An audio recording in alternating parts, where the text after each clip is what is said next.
I hope everybody went out yesterday. If you were, if it was your birthday anyway, bought yourself a present. Gavin Sheets got himself a pretty good one.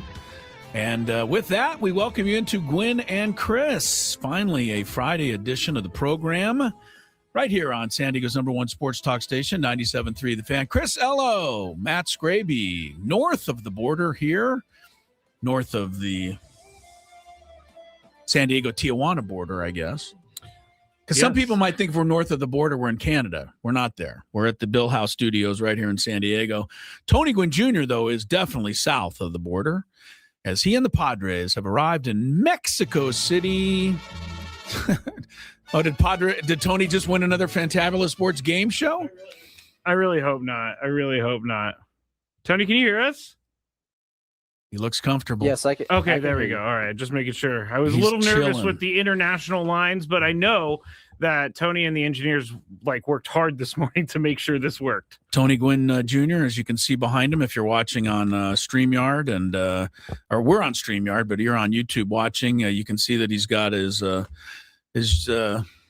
usual palatial estate there down in Mexico City. Padres, I assume, arrived last night, feeling pretty good about that victory in Denver yesterday, Tony. And we'll start with that.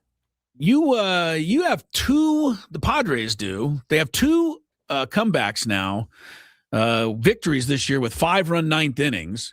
You tack onto that a walk-off grand slam by a Gavin Sheets walk-off the very next night. I mean, that's a lot of really exciting, dramatic wins for this early in the season, and I think that bodes well for this ball club. Yeah, I think that's generally true. Although I would mention that in 23, Padres had a bunch of these type of wins early, and then it just fizzled, huh? It fizzled. And I remember it because Jesse and I were keeping track. Oh, I remember that. All of these great comebacks. And you were going to do a whole thing at the end of the year, and it just ended up getting thrown in the trash. So yeah, I say all that to say, I'm reluctant to agree with it only because of that experience, but it does certainly feel like these games are going to matter in terms of how this team's makeup goes throughout the course of the year. They have shown some grit. They have shown the ability to not give up, even when it seems, quite dim. And yesterday was another example. I mean, I was talking about this with Sousa last night. I mean, they did such a phenomenal job, and you could almost feel it yesterday.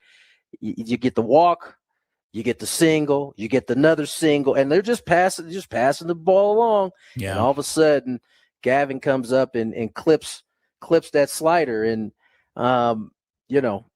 closers don't want to see the Padres right now. I'm just saying that closers in particular are having a hard time with the Pods. And yesterday was that was good. That was a good one to get on this, 2.5, 2:45 flight, get to Mexico and kind of have an off day here because no game today. But yeah, that was a good win, man. It was fun to watch. It was certainly not fun to watch the first few innings of that thing, but as it turns out, I mean, Matt Waldron buckled down after having a rough start, kept him in it. Bullpen, although they weren't perfect, they didn't let, it snowball. And yeah, they kept it. I thought Marinaccio kept it there. Yeah, he kept it together. He gave up one. He could have given up more. He did not. I want to go back. Well, first of all, I agree with you 100%. We're going to see the highlight of Gavin Sheets' home run all season long. We're going to see it, every time, not every time, but when he comes to bat, we're going to see it on any retrospective on anything that's going on. What we're not going to see is the great at bat by Manny and his hit. We're not going to see Bogarts jumping on the first one and getting that ball up the middle and his hit. We're not going to see what was it? Andujar. Yeah, coming up and battling and finally getting his base hit. Because without all of that stuff, Obviously, the Sheets home run doesn't happen. I'll give Jackson credit for the opening walk, although I must say I probably could have walked on that. Those pitches were nowhere close to begin the ninth inning, which is exactly what a closer does not want to do. You got to look at it, though, from Jackson's standpoint. This is a cat that ain't taking much of anything right now. You know what I'm saying? Like he's hacking. He's probably to his detriment at times. Yeah, up there hacking.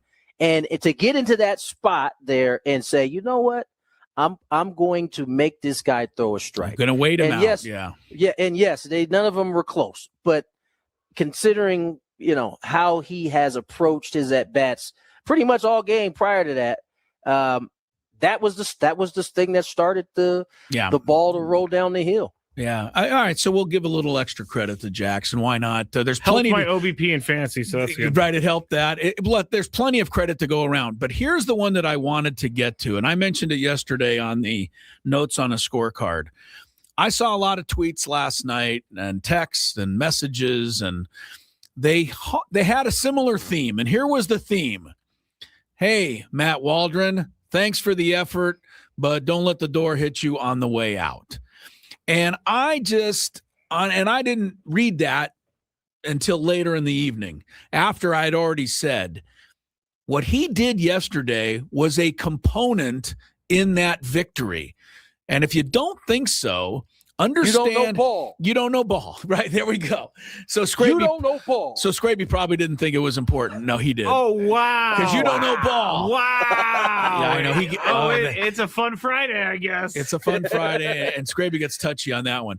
But I do know ball, Chris. Well, here's the thing that I did not know, Tony, and I don't know if you saw it, but in the paper today, Kevin Acee detailed that Waldron went to Craig Stamon after that second inning and said, "Don't take me out." He said, I'm going to get it together. I'm going to give you 5 innings at least. I'm going to keep us in the game. And Craig Stamon said, you know what? I had no thoughts of taking you out because we're not going to waste our bullpen on one day here in Denver. Number one. Number two, a game like this, you can always come back in this ballpark. Craig Stamon managed this so well. And I guarantee, not to mention Walker Buehler only gave him 2 2/3 the night before. So you can't just dip into your bullpen all the time. Very good. Yeah, Tony. Yeah. We don't see it very often. Sometimes whoever's out there just has to wear it. And you hope it's not a wear it where it's like, man, he's up there getting 11-6 or something. Right. No, but that's why I say I think Waldron, I've said this 100 times and I'll say it 101st time. It doesn't impress me when a guy pitches a great game on a day when everything is working, because that's a lot easier to do than to survive 5 innings when your knuckleball is dancing right into the middle of the plate, as it seemed to be doing most of the day. It was along with some other things. Yeah, I mean, the balls were right down the middle, and he couldn't get that knuckler or anything else off the middle. But he got him through 5 innings, and when he left the game, they still had a chance to win. And I give him a lot of credit. I don't know whether he'll stay here. I don't know what'll happen when Giolito comes back and gets ready, and hopefully Musgrove, and who knows what the rotation is going to look like. But I considered that a gutty effort by Matt Waldron yesterday. I agree, and it doesn't mean because you consider that a gutty effort that's how we want him to perform every start. It was solely for this start. He didn't have his stuff right, and yet he ate up enough innings where he really helped Stam, right? It made it easier for him to piece together the rest of that game. Had he had to do that after the second, are you kidding me? Yeah. The Padres don't win that game if he has to do that after the second. Yeah. And now, I think that was funny that Matt Waldron was worried that he was coming out, and Craig Stamon said, I ain't taking you out. I don't have a lot of other options right now, so go get it done. And I give him credit for doing what he did. So. In Matt's defense, he's coming from off a year in which, had he done that, maybe last year he is getting pulled out. Yes, Schilt would have brought in somebody for the 8th straight day out of the bullpen. Or his first experience, they took him out relatively early in his first start. He didn't get very deep in that one either. And so I recognize where he's coming from. Like, listen, I know these guys are at least thinking it. They may not be getting ready to do it, but they're thinking it right now as I'm giving up these runs. Let me go ahead and speak up for myself. Say, hey, I got this. Let me work my way through it. And with a former pitcher at the helm as the manager, He can relate to that. He knows what that's like to go out, not have it, know you need to pick up your teammates because the night before didn't go well either, and having to kind of, gut it out a little bit. For sure. And so, I wanted to make sure that was noted today. I think the other thing you have to talk about right now with this team, their ability to come back, their ability to, fight through these games. They've done so well. My new favorite statistic, by the way, is it's called late and close, because the Padres are the best in baseball hitting late and close. And Skraby looked up what that meant, but anything after the 7th inning with kind of the game on the line type of at-bats, and that's what they had in the 9th inning there. They had 4 consecutive late and close, actually 5 with the walk. So they've done so well in that, and that's made up for a lot of some of the other stuff. But it's the Laureanos, it's the Sheets, it's Campusano, it's all of these guys kind of around, the heart of the squad that are keeping this thing going right now, Tony. And I'm not going to go to Manny and Fernando and Merrill. I know what those guys are going to do. And when they do it, look out for the rest of the National League, I think. But you got to give these other guys a lot of credit, man. They are really coming through big time, and that's how you win consistently. What's the same, Chris, is that, as much of a beatdown as this guy has gotten over the last 2-3 years, ain't nobody saying a word about Xander Bogarts right now. Isn't that something? I haven't heard a peep, and I haven't heard a peep in the positive direction either. It's just been crickets. And I think, he's been as consistent. He's been the most consistent everyday player, no doubt, that we have, and it's not close. And then behind him is a guy in Miguel Andujar, who is the most consistent in spot starts, basically. I mean, he's facing lefties, the occasional righty. This dude seems like he gets 2 hits on every time he's in the lineup. You're right. It's the pieces that are just around the core right now that are doing some of the Padres' best work in a time where, Toddy's in a little bit of a rut. Manny's certainly in a little bit, although he swung the bat as well as I think he had all season yesterday. Jackson's in a rut, and it doesn't matter because you got these other pieces that are holding the fort down. And it's not just one of these pieces outside of the core. It's a bunch of them, which I think is different from the years past, where it seems like we've been saved by like a Gavin Sheets month of April, or, one of those guys on the back end of the pitching staff holding it down for a month. It's been really a group effort outside of the core guys doing some nice work. The chat would like for you and everyone to know they have had Xander's back, and it's true. They cheer on Xander all the time. So good for you, chat. Chat, I'm not talking to you guys. I don't get a chance to see what you guys are talking about. I'm generally speaking. He's talking to all of the people who know who the hell they are out there, who have nothing but negative about Xander Bogarts for the last 3 straight years. And you're right, Tony. They're not giving him the credit because he is the one guy you can really count on right now. Right. And, this ball club 17-8, man, that I told Skraby, you keep that up for 100 games, you'd be 68-32. That's how good what they're doing is right now. So, understand it. We'll take a break. We'll get going here. We'll tell you what's coming up on this Friar Friday. It is still a Friar Friday, even with the Padres down in Mexico City. It's Gwynn and Chris. Hello. Major League.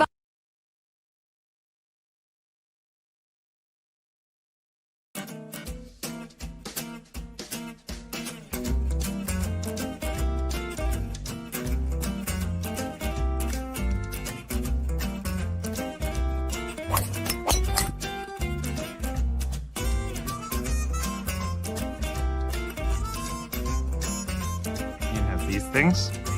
It even tells you, hey, there's a canyon over here. Don't hit it here. Skraby from about 45 feet. His caddy tells him to play it a little to the right. He's been playing well so far today. 4th hole. Nice smooth delivery. Hit it too hard.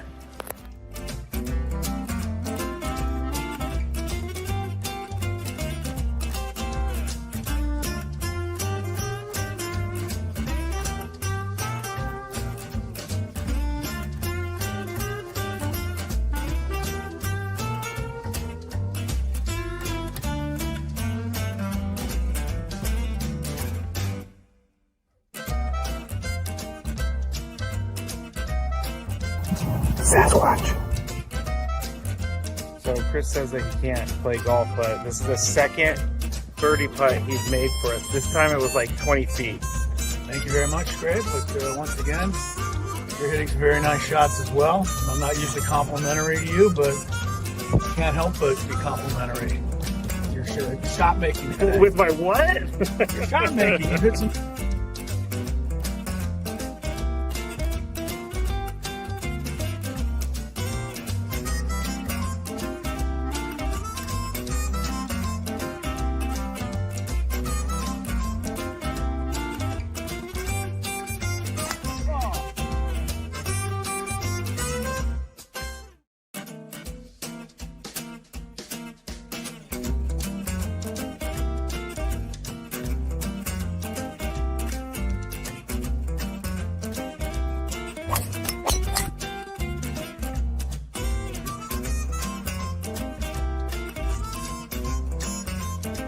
These things, it even tells you, hey, there's a canyon over here. Don't hit it here.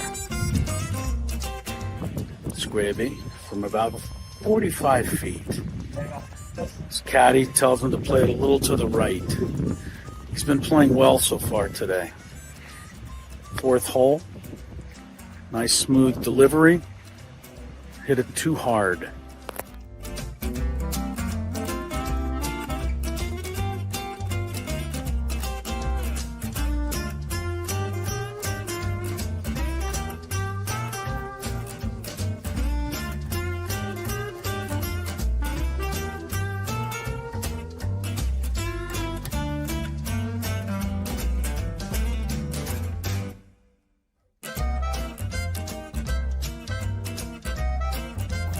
Sasquatch.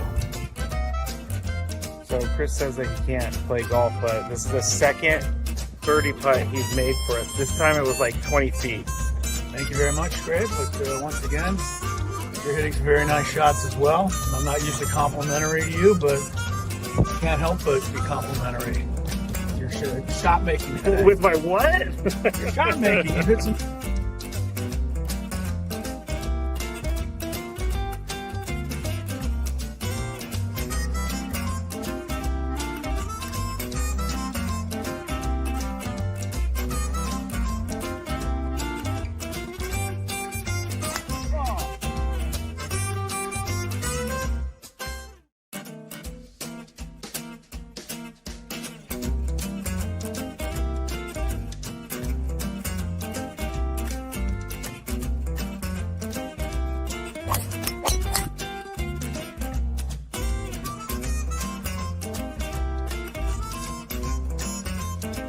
These things, it even tells you, hey, there's a canyon over here. Don't hit it here.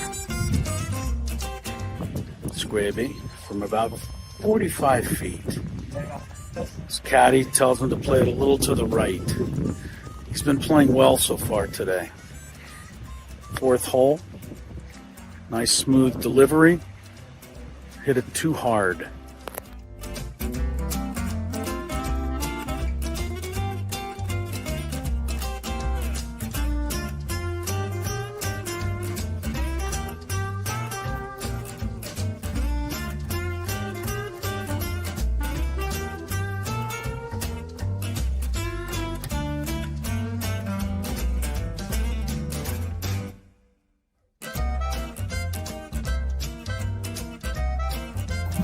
Sasquatch. So Chris says that.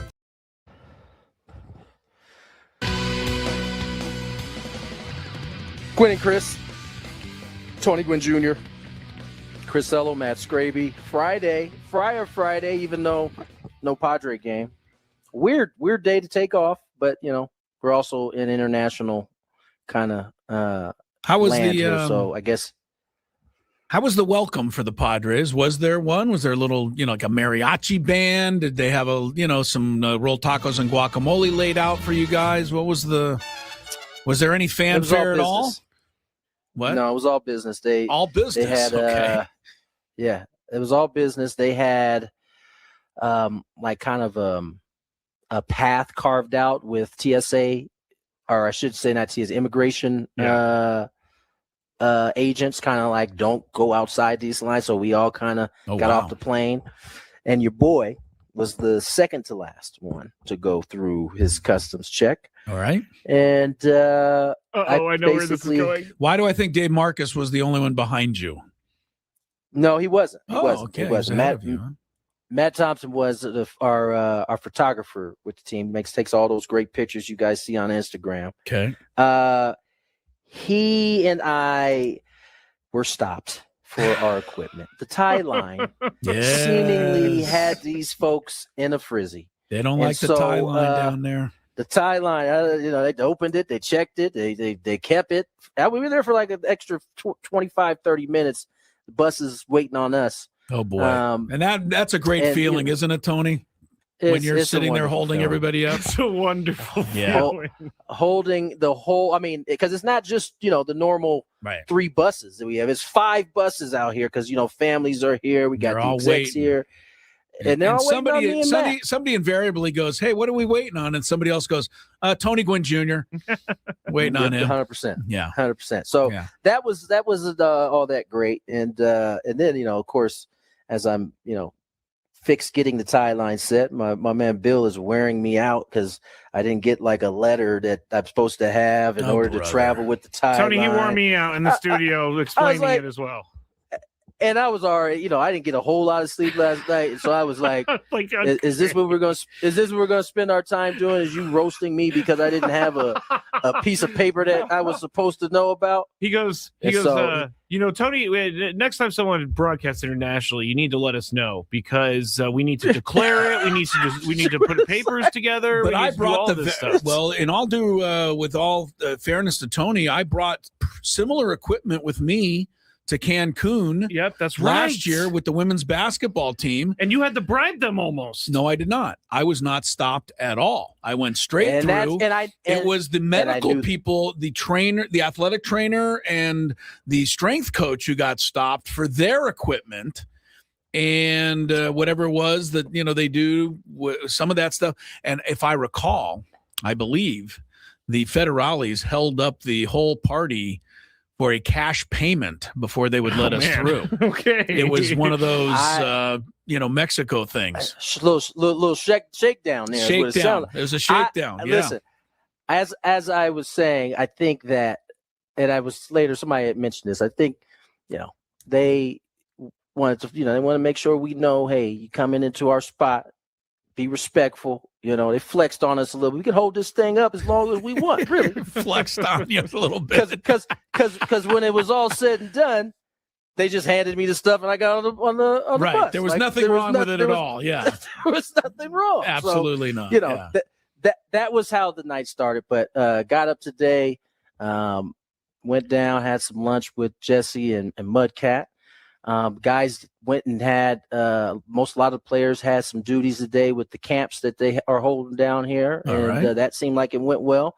But yeah, man, we're here now, ready to go. Who I know is not having the greatest day is Dave Marcus. I also heard from Bill about hearing from Dave at this point, and nothing that Dave needed. Are the radio lines not quite yet put together for tomorrow's game? Dave's working on it 36 hours ahead of time. He took a taxi straight from the airport to the booth. He probably went straight there last night to start plugging it in. Well, I got to tell you, he was quite concerned how he was going to get there because last time we came, they made sure that they had guys that could take you over. They didn't have that arranged this time, so he was scrambling. Yesterday was a rough day for Dave. He was scrambling, trying to figure out how he was going to get to the stadium to set up. He also, at some point during the game, found out that maybe his bag didn't make it on the while we were in Colorado. So in the background, I can hear him scrambling, making phone calls, triple, quadruple checking that his bag was there. But by the time we got here, he was all settled on that. But I think he was dealing with trying to make sure everything's set up for tomorrow today. So I should say I don't expect a very happy Dave Marcus later. Friendly Dave Marcus. There's going to be some grumbling. The chat asked, "What is a tie line?" Which I think is a fair question. It's the unit that this Tony is a tie line. I'll show it to you. Yeah, it's Uh-oh. Please don't unplug this. Don't unplug it. Yeah, that'd be bad. That's I the forgot tie it has its own battery. Yes, but this is the tie line. Yeah, that's the tie line. So it's basically just it's an expensive piece of equipment. It's a portable radio soundboard or sound. Yeah, right. And I do the same thing when I go. Tony does it, and it really is amazing, though. It's how awesome. Good it works when when you can get it plugged in. But there are a lot of things that I know Tony has to do that I have to do on the road that people are probably. It's not just plugging it in, man. You better be on the hotel internet properly. You better have this, that, and the other. You got to have enough plugs and wires. Oh yeah, and there's a lot that goes into it. By the way, you're running a risk if you're on internet, hotel internet. Like you better. I usually bring the little. Hotspot. Oh, right. No, I have a hotspot for that. So, yeah, you're right. So you bring a hotspot because you're running a risk that you ain't getting on there. But I don't do hotel. But I do hotel internet for my StreamYard. I remember. Should I put that on Chris the had the 20 yes. hotspot? Chris had the 24-hour expiration token that took him off of StreamYard, and none of us could figure it out. We're like, where did you go? And it was because the hotel just kicked you off. Hotel kicked me off. Because you have to like do that sign in where you put your password or whatever yes, you do. Yeah. Yes, you do. Yep. Oh, man. So this is you guys get a little behind the scenes of how this all that's what it's kind of happens here. This is, you know what, honestly, when I'm traveling, I know when you are, Tony, that all of that is way more on my mind than anything I'm going to talk about once the show starts.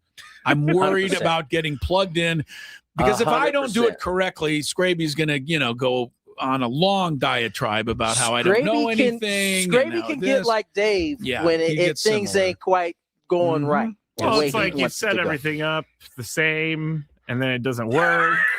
But there's a lot of variables that you don't understand, Skraby. There's a lot of variables out there.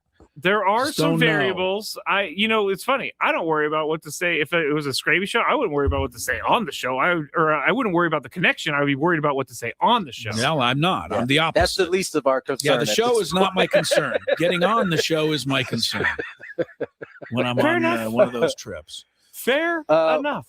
Yeah. We were going to nobody even knows if a hotel in Logan, Utah is going to have power, let alone be able to plug me in. By the way, that's what makes it so dangerous of you doing hotel internet. It's not like you're staying at the Four Seasons or some of these hotels.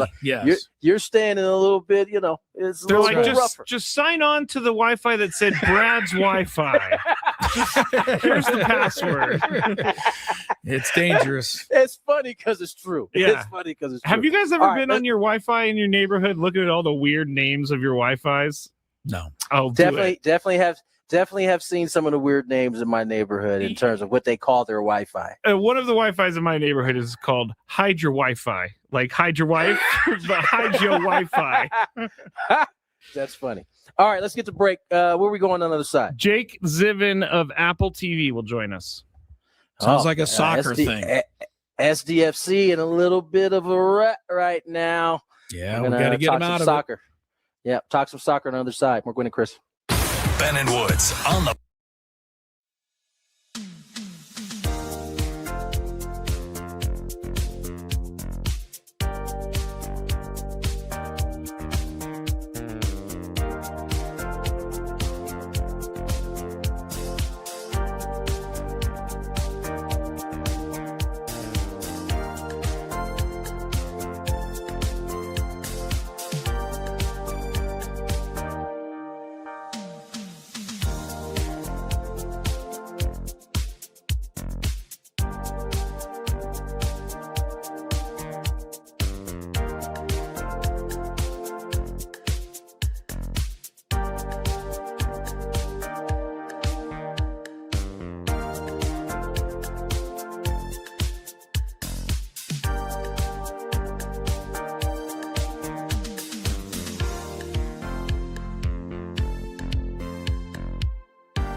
All right, Gwynn and Chris, 2:34.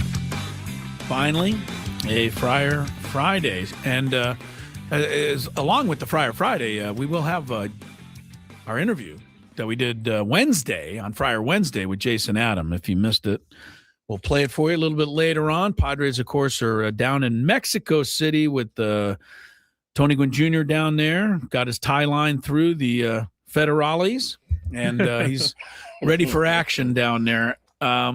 Tomorrow, the game is 3 o'clock Pacific time.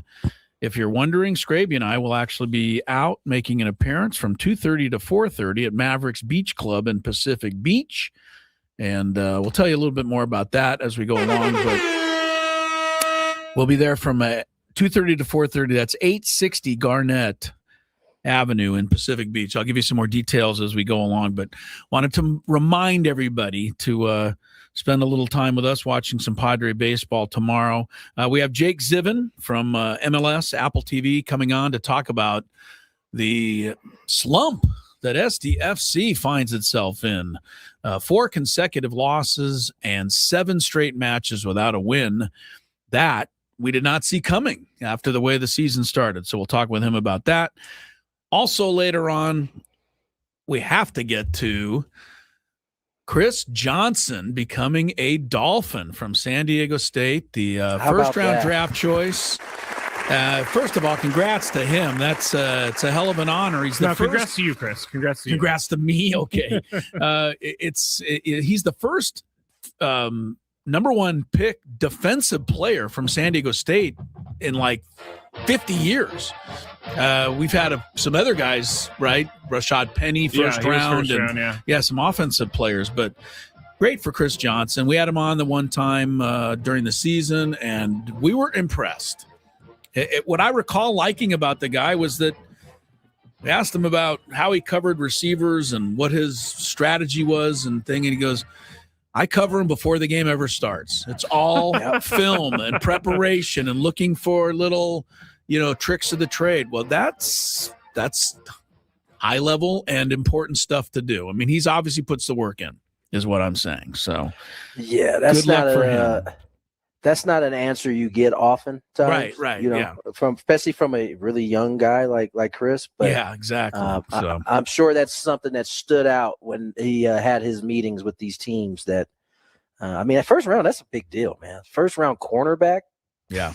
That's legit. I think it's good, and I want to thank Skraby, give him a little assist here. His 49ers traded the pick to the Dolphins so they could move up 3 spots to take Chris Johnson. 49ers traded their pick twice. Yeah, the 49ers did not end up picking yesterday, but you will have the first pick in round 2 today, which is a little later on. Hour and 22 minutes and 37 seconds, Chris. Yeah, the countdown going on ESPN right now. Lakers play later tonight against Houston, looking to go up 3-0 in that series. And I heard a maybe for Austin Reeves tonight. Tony, have you heard any further? I haven't heard anything further on that, but I've been off the grid a little bit. He's questionable. So he's questionable. That could, you never know. If he gets in there, that's not going to hurt the cause. I certainly wouldn't mind him being back, but if you can win this series without ever suiting up either of those two, I think that's a win. Let him get healthy. The last thing we need is for him to come out and like re-injure or get hurt again. This is like, he's had some nicks this year. So I think I feel good about the Lakers though. LeBron's playing at just a dumb, stupid level at the age of 41. Yeah. I don't know if you were on the show when I said this, but LeBron is proving that when he puts his mind to it, he could still be one of the best players in the world. He puts his mind to it, as if there's nights he just doesn't put his mind to it. Well, I think that's more remarkable. To Chris's point, I can't think of a night where he's been like, I'm uninterested. All right. Our guest is ready, guys. All right. That's okay, Skrabe. Well, I mean, he doesn't. He's mediocre through like most of the season. Mediocre. Oh my! Did he just say mediocre? Yeah, I don't know. He's ever mediocre. Let's stop the subject. Yeah, we better get Jake Zivin on before we all go over there. And Jake heard all of that too. I know. Play-by-play for MLS on Apple TV. I'm a Chicago guy, so yeah. Well, there's a Jordan guy. Well, hey, look, exactly. Well, Michael Jordan has set the bar, and I think LeBron's pretty darn close to it. Jake, we welcome you to the program, though. Talk a little MLS, and Jake, we are forlorn around here in San Diego. I don't think any of us saw this coming. The way the season started, SDFC, look, they picked up right where they left off last year. They were, getting up early and putting big numbers up. And all of a sudden now they haven't won a game since March 11th. It's 7 straight matches that they have not won and 4 consecutive losses in MLS play. I guess confidence is a big deal. That and the fact that they can't stay away from getting these red cards. They did it again the other night. That is a problem. Goal number 1, keep everybody on the field. It's wild. Over the past year and a half, I've been coming on San Diego radio and local TV, and the question has always been, are they for real? Like, can they keep this up? Yes. Nobody expected this, right? And now it's the other way around. Is this for real? Like we didn't expect this. Why are they not succeeding as they did last year? It's interesting. Certainly keeping everybody on the field is important. Injuries too. And look, maybe not to the stars. It's not to Dreyer. It's not to Verskov. But there's no healthy outside backs on this team. And the way they play, they have such a defined and distinct system of play that requires 2 outside backs who can do their job in a 4-3-3. And Mikey Bogarts has had to put players who that's not their natural position. He had to switch to 3 in the back on Wednesday, which is the first time he's played that way. And that's hurt them as well. But look, every team goes through this. MLS is, like most American sports leagues, is a league of parity, is a league of competitive balance. It's not the Premier League. The difference between the best team in the Western Conference and the worst team in the Western Conference is not close to what the difference is between the best team in the Premier League and the worst team in the Premier League, right? So this can happen, 4-game losing streak. But it is interesting for San Diego, and how they deal with this is a big question moving forward. Jake, I'm interested to know what it's like when a team is going through a rut like this with 0-4-2 in their last 6. I mean, obviously in baseball, a sport that I'm familiar with, it's every day. So you don't have time to really soak about what happens. This is a little more spread out. What happens for a team, and how do they kind of come to pull themselves out of it in between the times they have these games and then they have these practices? Obviously, you mentioned they got some guys, hurt a little bit, but how does this usually operate? Yeah, I mean, confidence is such a big deal in every sport, right? But in soccer, it really is. And you'll see teams and they just look confident. They're flying. And again, when talent level is pretty similar across every team for the most part, that makes a big deal. You'll watch teams they're on, they're trying stuff that other teams won't even try, and they pull it off because they're playing with such confidence. And that can be hurt, of course, when you lose 4 games in a row. I don't think it's going to hurt San Diego. I mean, they from day one when they started, what struck me has been an absurdly high level of confidence for a team that literally hadn't even played a game throughout the entire organization. Confident in the philosophy, confident in the structure, confident in the players and their abilities, and almost to borderline arrogance, I would say, but in a positive way, in a way that's worked for them. We're arrogant, Jake. You better get used to it around here. Right, there you go, right? And it worked, and that's why they had the best expansion season ever in the history of the league. They set all the records. And so I don't think that confidence is going to be hurt by a bad few weeks, by a bad month. But, look, as time goes on, maybe it will. And I think that's Mikey Bogarts' task now, is keeping guys confident, telling them, hey, we know what we want to do. It works. It worked last year. It worked to start the year. It still works. Keep being ourselves, and we're going to start winning like we had been and like we're used to doing. Jake Zivin, one of the guys from Apple TV, who's comes on and talks soccer with us, and we really enjoy all these interviews. Jake, you touched on it a little bit, but just to maybe take it a little further, because the other thing we've talked about for a year and a half is the SD, the style of play, the attacking style, the no holds barred, go after it, etc. And when it's working, obviously, everybody's going to, kind of look at that and go, wow, it's terrific. When it's not working or, you're losing, is there a danger that Mikey Varys and this team says maybe we should tweak it a little bit here and try to get out of this slump? So what's best and how to handle that, you think? I wonder, again, I don't think they will. And they did a little bit by going to 3 in the back. That was, I think, out of necessity, again, just because they didn't have outside backs and they had center backs. So that's kind of what you had to do. But the philosophy, the principles, as Mikey would say and the soccer coaches would say, didn't change and they won't change. I don't think they're going to change. I think it's just going to be driving it home a little bit more of, hey, remember, guys, in these situations, this is what we want to do. But look, perhaps teams have figured out a little bit, right, of how to deal with San Diego, of just how to make it more difficult for San Diego. But they figured out San Diego by the end of last year, right? I mean, every team that they played, especially in the West, by the end of the year, they'd already seen 2 or maybe 3 times. They played Portland, who they're playing tomorrow, 5 times, right? And they won the 5th game, 4-0, game 3 of the playoffs. So that didn't help teams Portland, know who San Diego is. No, it didn't. You know what I mean? So I don't think they're going to tweak anything. I think they'll keep being themselves, and I think they'll turn it around. Jake, as you kind of alluded to a little bit earlier in the interview, you were talking about the red cards. I mean, it's crazy. 6 red cards across all competition action this season. Is that, I mean, how frowned upon? Obviously, you're losing a guy doesn't help your cause. Is that a discipline thing, or is that just kind of they've been in some tough spots and got some tough red cards? Yeah, I think it's a little bit of both, right? You can kind of look at each incident and place them into different buckets.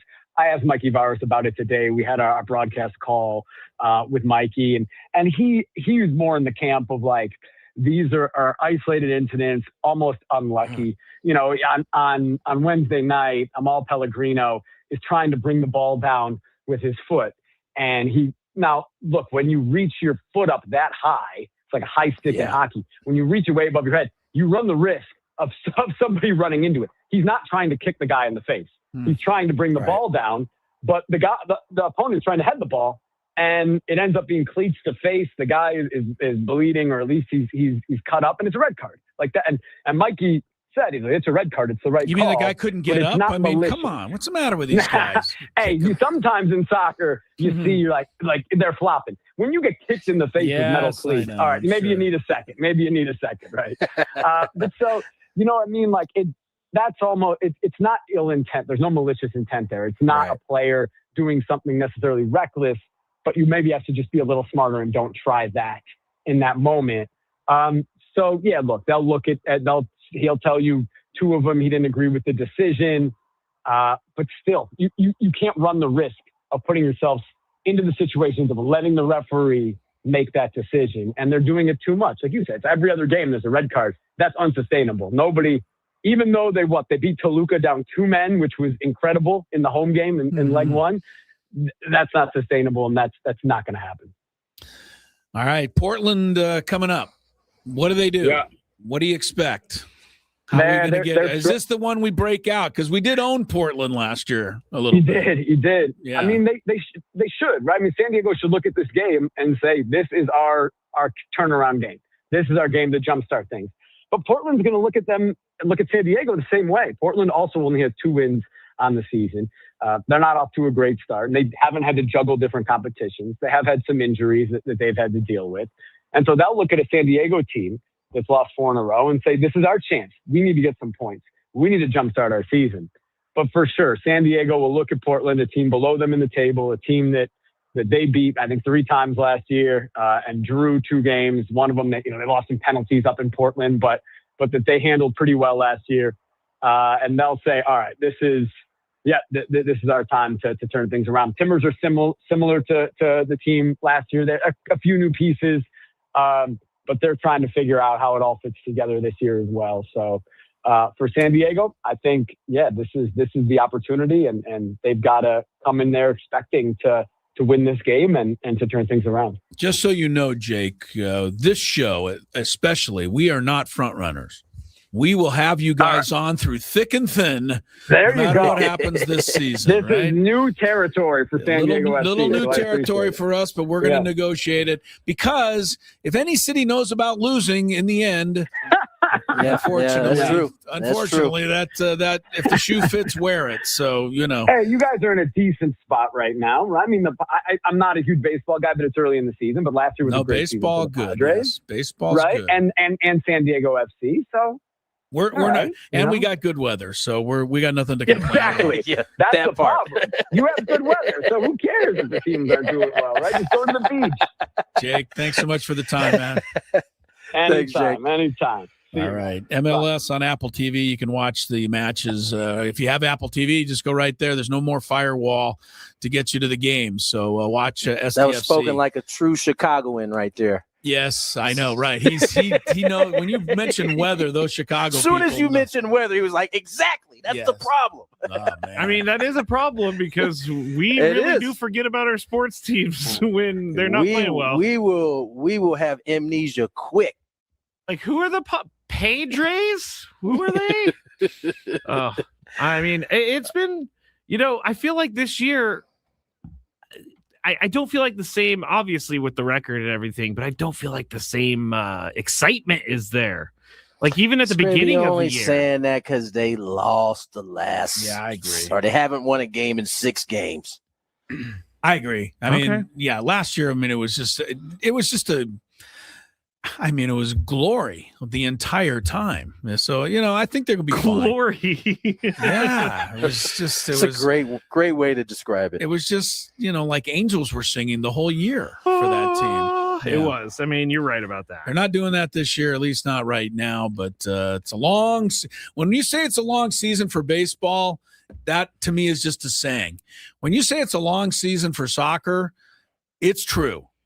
Like the season isn't over until November, right? Yeah. We got a little time. They end like the same time as us, and they start before us. Yeah, and they're like they get like 3 weeks off, and then they're back. It's like training camp is underway. Wait, didn't you guys literally just play game 3 weeks ago? Yeah, I didn't see an off season for those guys over there. No. All right, So let's take we got an extra second. Did down there? Do you have access to Laker basketball tonight, Tony? I'm a little worried. Does the internet? Did you get the international plan so that you're set? At least what how I understand, Mexico is part of basically we kind of share the same lines. Okay, you're safe then. Yeah, all right. I'm safe now. In terms of the Lakers, I hope it's a national game. I should be able to see it. It's here. on Prime Video. That's where it's on. Don't tell me that. I'm just telling you. Do they block you out when you're out of the country for Prime Video? I don't know. Let me see. I don't think so. You should be able to get it. Yeah, it's a Prime Video game tonight. It's not even on any television channel anywhere. So don't even start me complaining, but I think you'll be fine on Prime Video. But maybe, they do that once in a while. ESPN will do that on a game if you're out of the country, I think. Why are you torturing him? I don't mean to because I've had to suffer. Okay, here's another question, Tony. Did you remember your passport? Unlike me when I went to the Bahamas last year with the women's team. Yeah, no. You were good. You were a good reminder for your boy. I gave my passport to TJ like before we left San Diego. Like, you hold on to this. That was not even going to happen.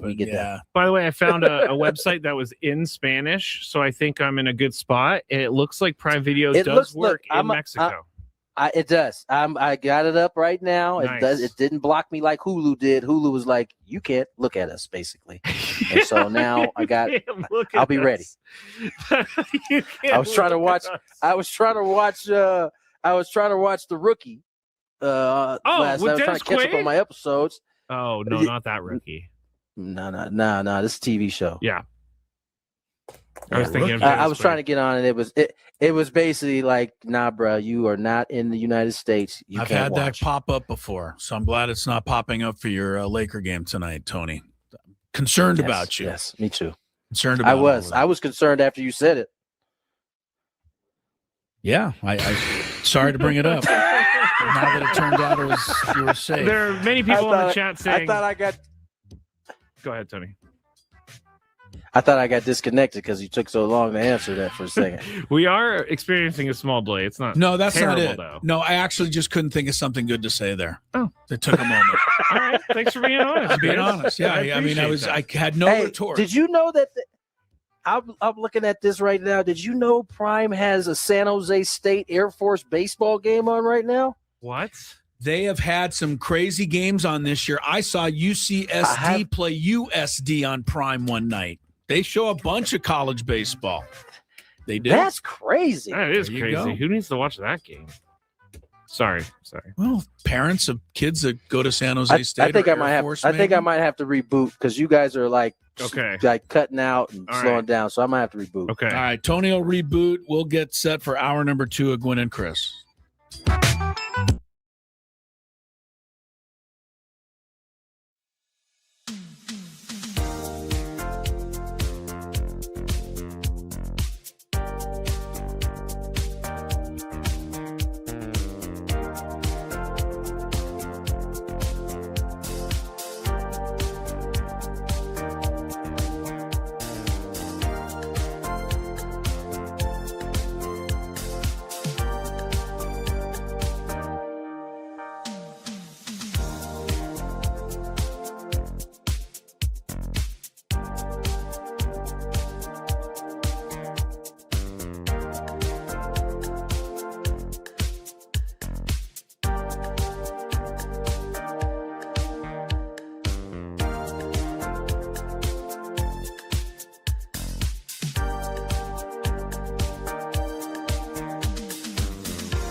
Indeed, we are.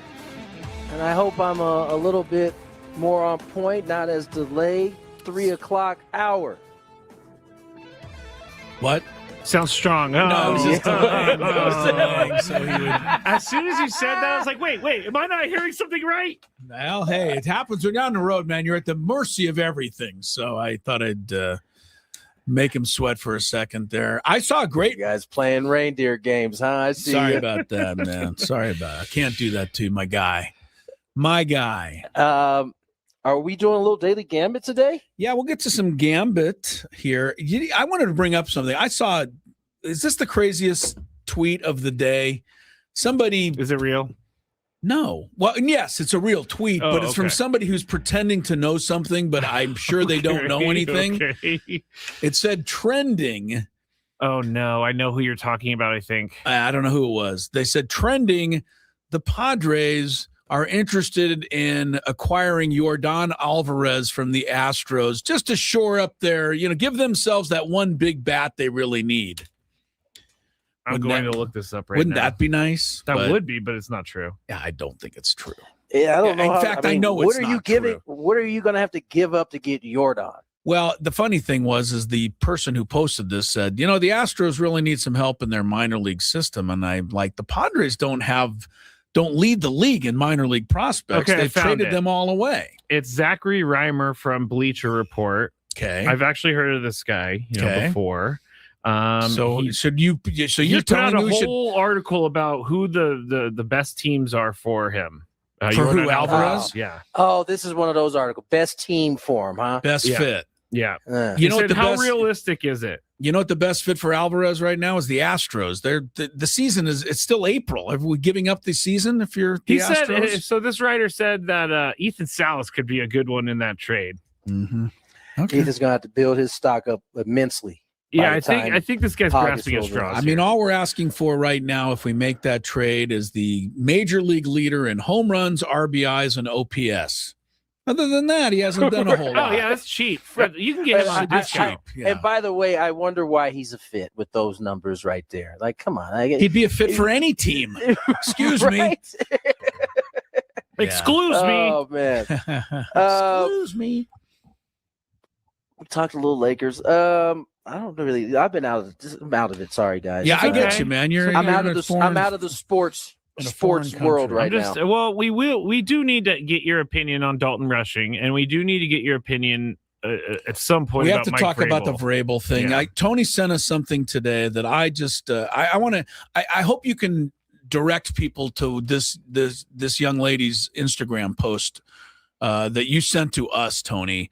Because it's a little too long for us to play the whole thing, I think. But it's 2 or 3 minutes, maybe. Yeah, just 3 minutes. But she has a great use of the a swear word in there. All right, there's a swear word. It's a great favorite part. It was my favorite part. It made me laugh out loud when I heard that. Well, that to me wasn't my favorite part. My favorite part was the way she put together her entire presentation about how Mike Vrabel is getting away with pretty much anything, and why it has been completely unfair, and why there's even a potential possibility.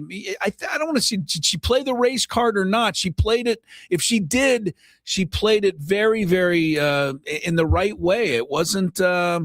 I really enjoyed this. Meaning that he's getting away with this because he's white? Well, he's getting away with things that Jared Mayo, who was the predecessor to him, did not get away with. Yes. And wondering why that is. I think why it is. That Super Bowl, Craig, give you a lot of leeway, apparently. Yeah, that and the fact that I think when you're a slime ball like Robert Kraft, it's hard to be critical of other slime balls. Man.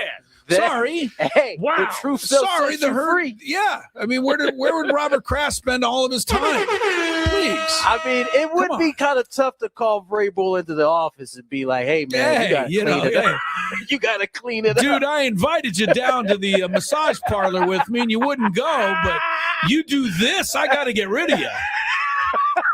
There are. Yeah. Sorry. That's rough. Sorry about that. We'll get to that. Yeah. It's Dalton. What's his name? Dalton Rushing. Not Dalton Varsho. Dalton Varsho's cool. Dalton Rushing's not. We'll get to Dalton Rushing and more Mike Vrabel a little later on. Let's get to our daily gambit. Do you like money? I think about money a lot. Do you like money without doing anything? Winning. Do you want to make money while watching sports? I think Washington is immortal luck. Washington! Woohoo! If you answered yes, this is your segment. Just don't blame us when you lose. Nothing is ever your fault. It's your game. Take it. Gwynn and Chris go through the top bets of the day in The Daily Gambit on 97.3 The Fan. Daily Gambit's our daily sports betting segment here on Gwynn and Chris. Please, everybody, gamble responsibly. Chris and I are broadcasting live from the Bill Howe Studios, where we know how, and Tony is in Mexico City with the Padres right now. We are not going to review the bets from a couple days ago to save a little bit of time. So, Chris, take it away. Well, you went 5-3. This was Wednesday night, so a couple nights ago. I was 4-4, so I'm up one game on you, but Tony's going to jump in with his picks today as well. No Padre game tonight, so we'll start with the pretty good matchup, though, in the National League. Before they come here, the Cubs take their 9-game win streak into Los Angeles tonight to take on the Dodgers. The odds makers not concerned with the 9-game win streak. They make the Dodgers a 1.5-run favorite here. So, Skraby, why don't you start us off with a Dodger-Cub prediction tonight? I'll try to give you the starting pitchers here. I lost that page, so that's why I didn't give it to you right away. It is Jameson Taillon and Emmett Sheehan. Emmett Sheehan's not been good. All right. Neither is Jameson Taillon. All right. Well, you going here? I don't see the Cubs winning 10 in a row, so I'll go Dodgers. All right. I do see the Cubs winning 10 in a row, and I don't want the Dodgers, so I'll take the Cubs. Always bet with your heart. That's good strategy, sound advice, I say. Tony, what do you think here? Sheehan, Taillon. Give me the Cubbies. Cubbies, Dodgers for Skraby. While the Cubs have won 9 in a row, the Phillies have lost 9 in a row, and it's getting, I bet you, pretty let's put it this way. It's a good thing the Phillies are on the road this weekend, but they're on the road at Atlanta, so they have to try to break this losing streak against the team with baseball's best record tonight. Grant Holmes for the Braves, Andrew Painter for the fading Phils. Atlanta's obviously favored by 1.5. I'm going to root for the Phillies to keep losing. I'll take Atlanta. Tony? I think the Phils get out of their losing ways here today. Phillies get one. All right. And Mr. Skrabe.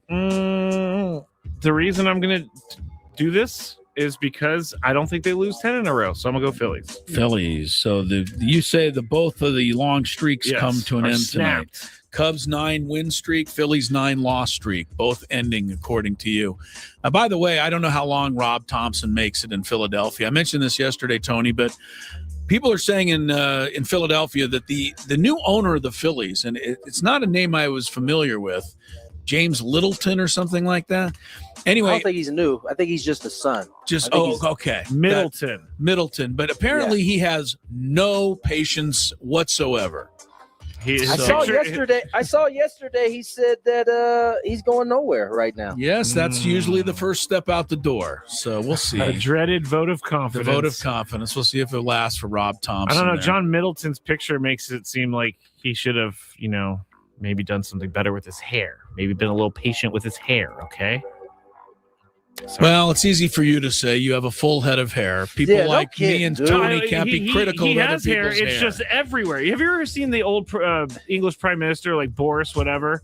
Yes. He has his hair just like all over the place. You know what the hockey player? That's ridiculous. Yes, he does. I used to have my hair. When my hair would grow out, it would get in a lot of different directions, and the hockey players would always go, "Hello, how's the salad?" I always thought that was kind of a funny term for my hairstyle. I think I'm going to start asking you about your salad. That's definitely a baseball vernacular as well. Is that okay? Salad. Baseball Mudcat says it all the salad. time. How's the salad? How's that salad? Yeah. Paul Skeens, 6.5 strikeouts tonight at Milwaukee. Over, under. Tony, you're first.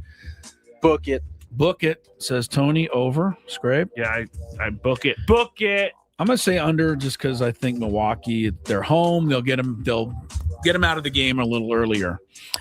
Sandy Alcantara started the season well. Last 2 starts haven't been as good. He's up in San Fran tonight. He needs to go 6 1/3 innings to go over in terms of. So 6? Yes. If he goes 6 innings, he'll be under. So he needs to get an out in the 7th inning to go over. Skraby, you're first. Alcantara against the Gigantes. I mean, the Giants may have beat the Dodgers 2 games out of the 3, but they still cannot score. They didn't score. I'm going to go over. I'm going to go over as well. He's the one guy that gets a leash in Major League Baseball. They keep him in there normally. By the way, I was watching the Miami game over the weekend, and they were explaining the pitch caller, the guy who is in the dugout. It is like he's an offensive coordinator or something. He holds up hand signals. It's the craziest thing I've ever seen. What are you talking about? There's a guy who calls pitches from the dugout. Yeah. For the Rockies, too. Yeah. And so they showed him, and he's writing things down, and then he does like some hand signal, and then that's the pitch that they throw. So the catcher has to look over there every single time to get the pitch every time? And he has a big board in front of him. And for the Marlins, they're not allowed to shake off. For the Rockies, they're allowed to shake off. For the Marlins, you can't even shake off. I really don't like that. No, so by the time it gets to the pitcher, 3 people are in on it. But here's the deal. The pitcher may not be convicted to throw that pitch. I think that's Here's the deal, though, and I noticed this yesterday in watching the game and paying attention to it. Right. You don't need to pay attention to the signs that he's given. Just pay attention to the pitch that comes out of the pitcher's hands, because he's trying to get the hitter out, and he's trying to get the hitter out by the hitter's tendencies of what he's doing. So, for instance, yesterday, my man, who was it? Who started for them yesterday? Was it Felton that started with them? Feltner, yeah.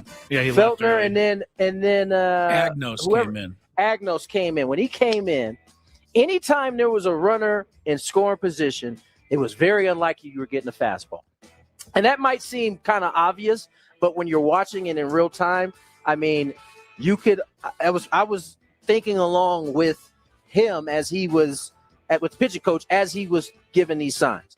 And so, we make a big deal, and I think Chris and I make a big deal because that's just not how we. It's not how baseball works. Yeah, I don't like it at all. And really I think as long as they're having success, guys won't trip. But if they start getting batted around, they coming in, they pointing at that. I've seen it. They come in and they pointing at the coach like, yo. I had him set up for a fastball inside. You called me a curve that I had to throw, and the guy hit it over the fence. Yeah, I would be pretty mad too if someone told me to throw that. But the whole process when I was watching it was so strange, especially for Miami, because that guy had like a board in front of him like he was an offensive coordinator. I don't like it, but it's a control thing, freak thing. I guess. Tony, you going over? It's hard to argue. Go ahead. I'm going over too. It's hard to argue with the results so far for the Marlins. They're certainly playing a whole lot better. Maybe for a team like the Marlins, it works. I guess you can't zero chance it works with the Padres. But you can't. Maybe it's working for the Rockies. Can you imagine? First of all, Ruben would never do that. And I think there's times where Ruben will call a pitch. I think absolutely, and I don't mind that. If my pitching coach feels strongly to call something, and then I'm good with it. I just don't think they should call every pitch. That's too much. I'm with you. Rockets 8.5 over the Lakers. The odds makers are not convinced about what the Lakers are doing here. I mean, they've won 2 straight games. The odds makers, yes, he's not happy with it. Well, Tony, get your bet down. I mean, hell, it's a free country. You're 8.5 points. I think I know where Tony's going. I'm going to take the Lakers just because even if the Rockets can sneak a win, I don't see a blowout. Yeah, I'll go Lakers too. Laker there. Laker. LeBron, KD, even in points scored.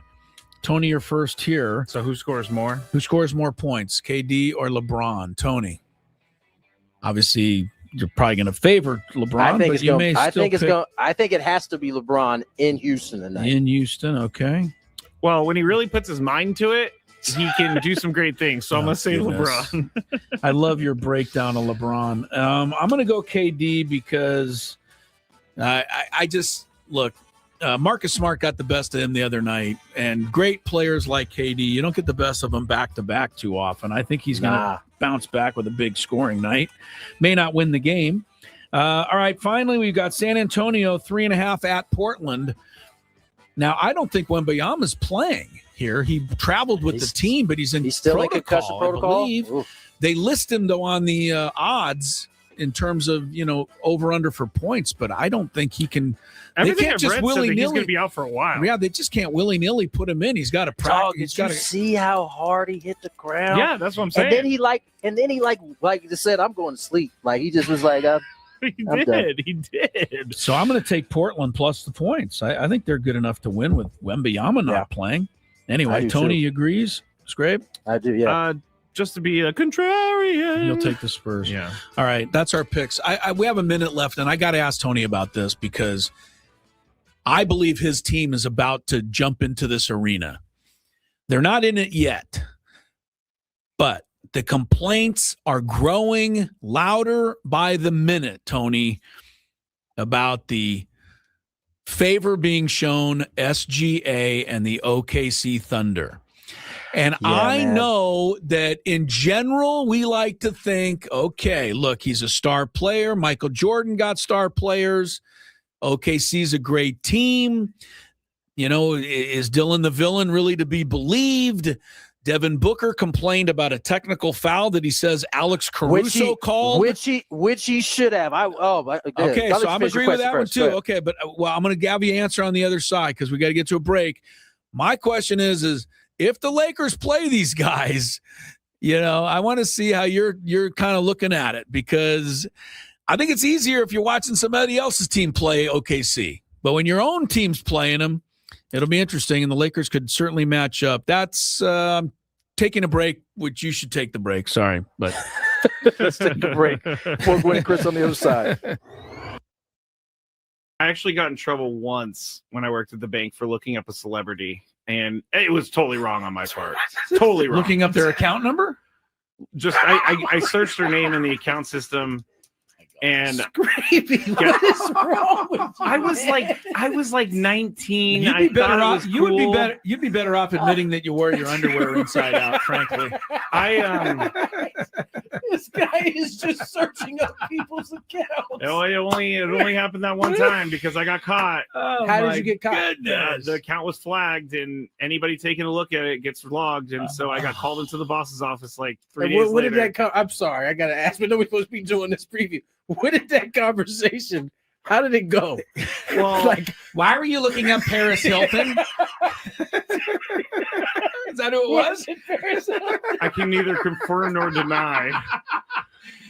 Oh my goodness. I can neither confirm. That's really funny, Chris, that you just yelled out that name out of all names. No. But I walked in, I got called into the office, and I sat down, and all my boss, I loved her. She was great. Her name was Sharon. Amazing boss.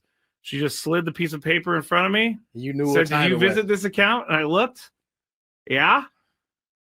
She was like, "We're gonna have to write you up for this, and if you do it again, we're gonna have to fire you." And I said, "I'll never do it again." And I got out of there as soon as possible. Bam. I took everything, but it was not good. Not good. Just curiosity, huh? He's like, I wonder how much they have in their account. Yeah. I mean, before I got caught, I did look up athletes. And, oh my God! I'm so glad you're sitting in this seat now. Yes, I'm so happy you're not doing any job that can be dangerous to people's futures. This was in the first year that I was there. I learned my lesson thoroughly. Chris, as I said, as soon as they walked in, they was like, "Yeah, that's our guy right there. That's our window. We're gonna take him down." Yep. Just lucky I didn't get caught for like. I can't even say. I'll tell you guys off break whose account I saw and how much money they had sitting in their checking account. And this was how long ago, too, by the way? 2009, 10. Way before I became a good person. Didn't Bank America end up getting in trouble? Or was that it was one of those banks got in trouble? All of them get in trouble for selling information. But I heard folks like you. I wasn't selling any information. I was just wanting to see what was going on. Curious. I didn't check their account activity, which I could have. Been like, oh, they bought this here. I'm going to go up there. You know, I'm not that creepy. Well, that's stock. Oh, yeah, you're not that bad. I'm not that creepy. This is amazing, by the way. We're supposed to be doing. How are we supposed to do baseball picks under these circumstances? We can't anymore. I think we gotta push it. You guys never did it. Well, I mean, no, Skraby, we didn't. Really? Okay. Like you work at a bank, you're looking at people's account information? That's unbelievable. It only happened for a little bit, and then I got for a little bit. I can't stop laughing at this because it is quite hilarious. Greg. But you were saying that I may have gotten robbed or whatever. I actually did get robbed when I worked in San Francisco, and they're called quick change artists. How long did you work in the banking industry? 8 years. I was a teller supervisor when I finished. I was also the merchant teller, which took in around $150,000 in cash a day. Guess what? Always balanced at the end of the day. Yeah, I bet. But there was a guy who walked in. He had about $5,000 in hundreds, and he handed it to me. He said, "Can I get 50s for these?" And I said, it's pretty annoying that he wants $5,000 in hundreds. In hundreds, and he wanted $5,000 in 50s. He just wanted 50s instead of hundreds. So I had to go get it from the vault. I come back. I'm starting to count it out, and then he's like starting to ask me questions as I'm counting it out. He's trying to and then what did I tell you, Chris? This is what I'm talking about. That window right there. Hey, this guy was so good that no one saw it coming. But so when I started getting mad at him because I counted out the 50s, he goes, "What are you doing? I asked for 20s." And I'm like, "What? You did not ask for 20s. You asked for 50s, bro." Yeah. I had to go to the vault to get those 50s. And as I was getting all mad and talking to my boss, he took the cash off the counter and put it into this folder that he had on the thing that the original 5,000 in hundreds. Yeah, well, he kept going like that, and then I was so mad, I just grabbed it and I threw it in my drawer. And then he was like, "You know what? I'm out of here." And he walked out. And then at the end of the day, $3,000. He got an extra 3 on you. $3,000. Yeah, he got $3,000. The thing about criminals like that, they can sniff out a mark really easy. I'm not a mark. You are 1,000%. I was actually the bank's dog. They got you for 3 extra. And that's the only time in my 8 years that I ever had anything happen like that. I'm sure there are people who've been there 8 years that never had 0 taken. Scrape, I got a 20 here. Can I get 5 5s, please?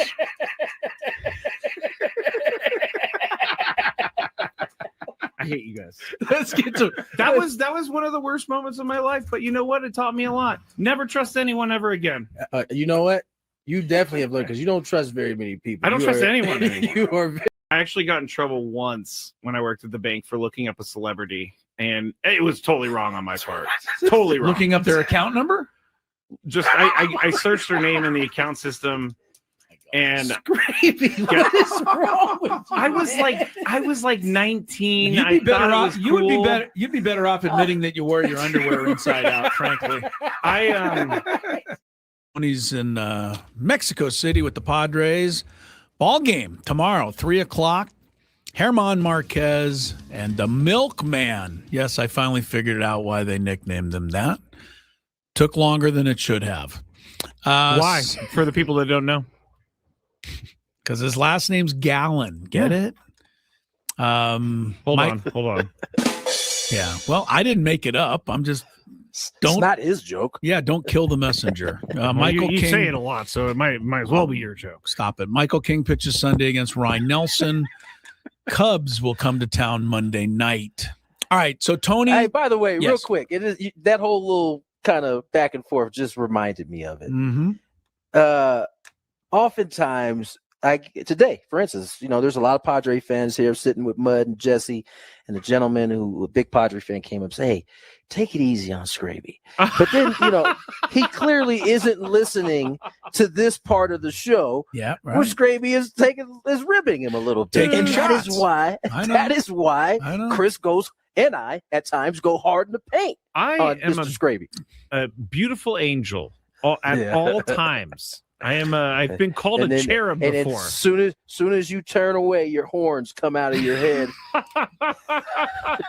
Yeah, I thank that gentleman who's in Mexico City for sticking up for me. I appreciate you. It is unbelievable. Does anybody ever say to you, "Hey, Skraby, stop being such a, No, they say hard to get along with." They say, "Are you okay?" They really make fun of you a lot. They probably do. Okay?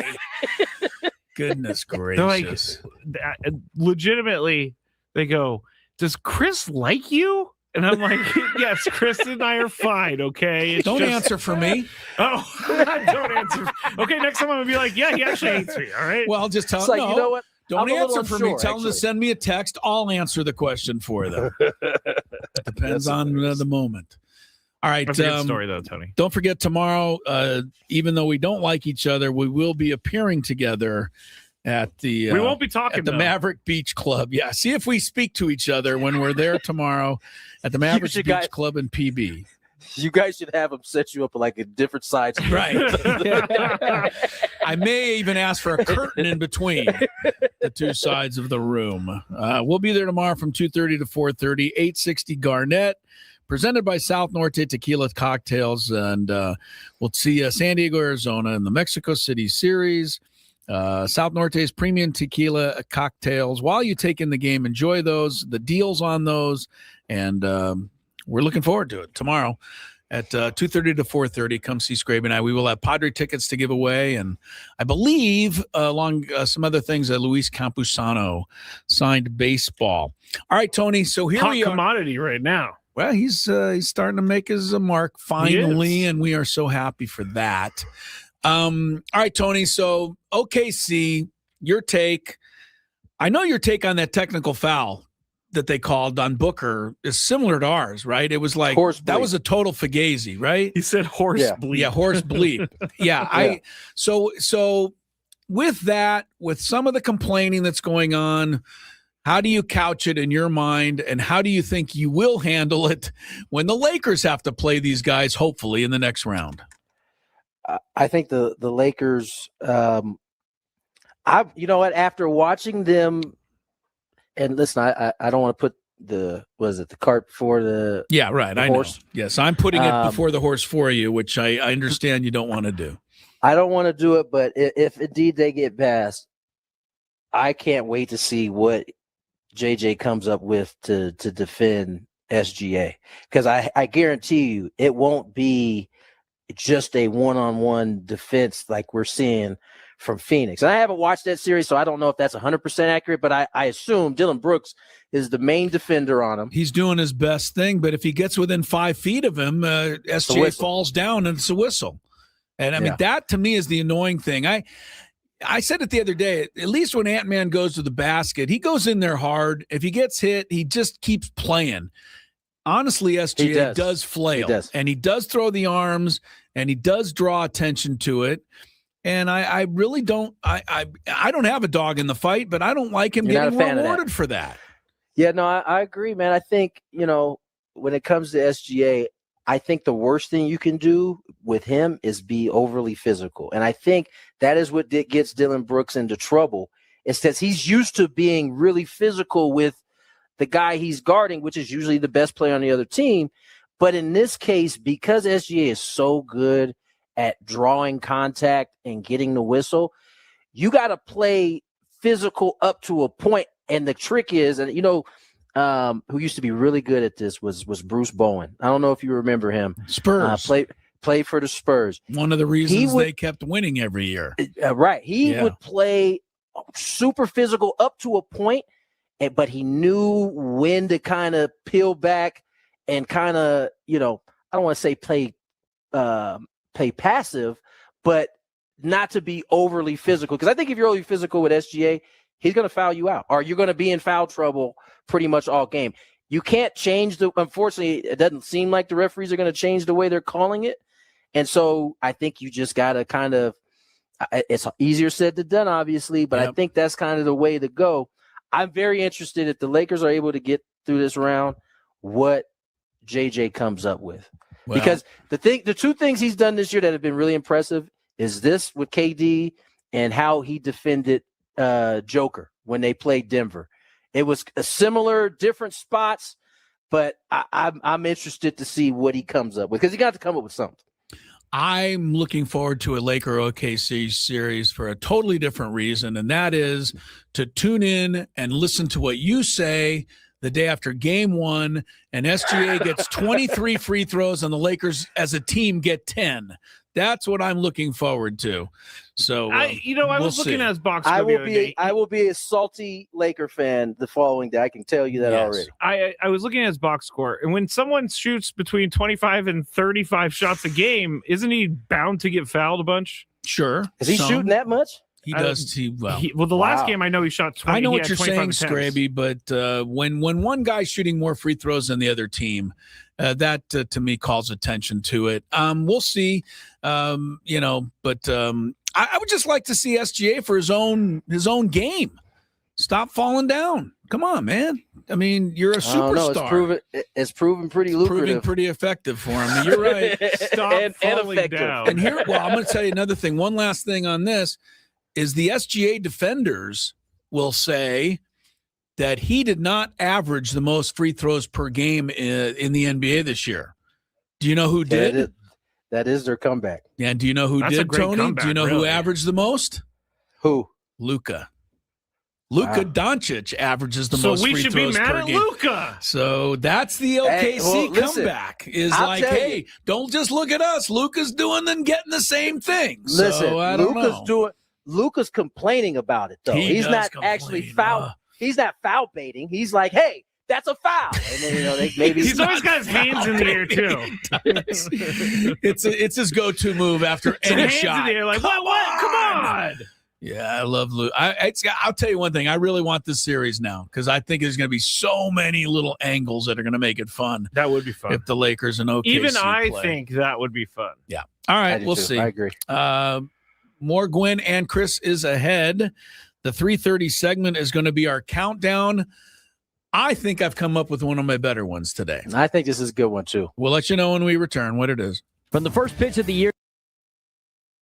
So last night, the bus was to leave for the airport at 8 p.m. And, Tony, you know this. Everybody knows this. If you're hooked up with anything like this, as Pete Carroll used to say, on time means you're late. Right. So Amy's the young lady who handles all the travel and puts together the itinerary. So we're just about ready to leave. TJ Lucida. She stands up as the bus is kind of rumbling to life. And she goes, okay, everybody get your passports out. I want to make sure nobody leaves without their passport. Because, again, you are talking to college kids here, and you don't want college kids, huh? That's who she thought she was talking to. She thought she. So I'm sitting there, and I'm thinking to my head, like, you don't need a passport for this trip. I didn't even bring one. We're just going to the Bahamas. And so, yeah. That was your thought process? The Bahamas are an international flight, I believe. This is almost equal to the fact that North Dakota borders Canada. I think it does equal that, Scrape. Actually, I forgot all about that. Yeah, I forgot about it too, buddy. Right. So for whatever reason, I did not bring my passport. I'm sitting there, and I'm like, my stomach, you have your sinking feeling. And I'm like, what? Never do that. Yeah, thank you. And I was like, oh no, I don't have my passport. Here's my second thought, guys. If I just quietly call Lori, because the flight wasn't until 10 o'clock. You got some extra time. So I said, if I call Lori and just have her bring my passport down to the airport, I'll be able to get away with this without everybody knowing that I blew it. Because that isn't a factor here. You don't want to be embarrassed. So she's in the back checking the players' passport situation out. And I'm having this argument with myself. Oh, no, what do I do? And so my first thing is I'll call Lori, and I'll just say, hey, can you, I blew it. I forgot my passport. Can you meet me down at the airport?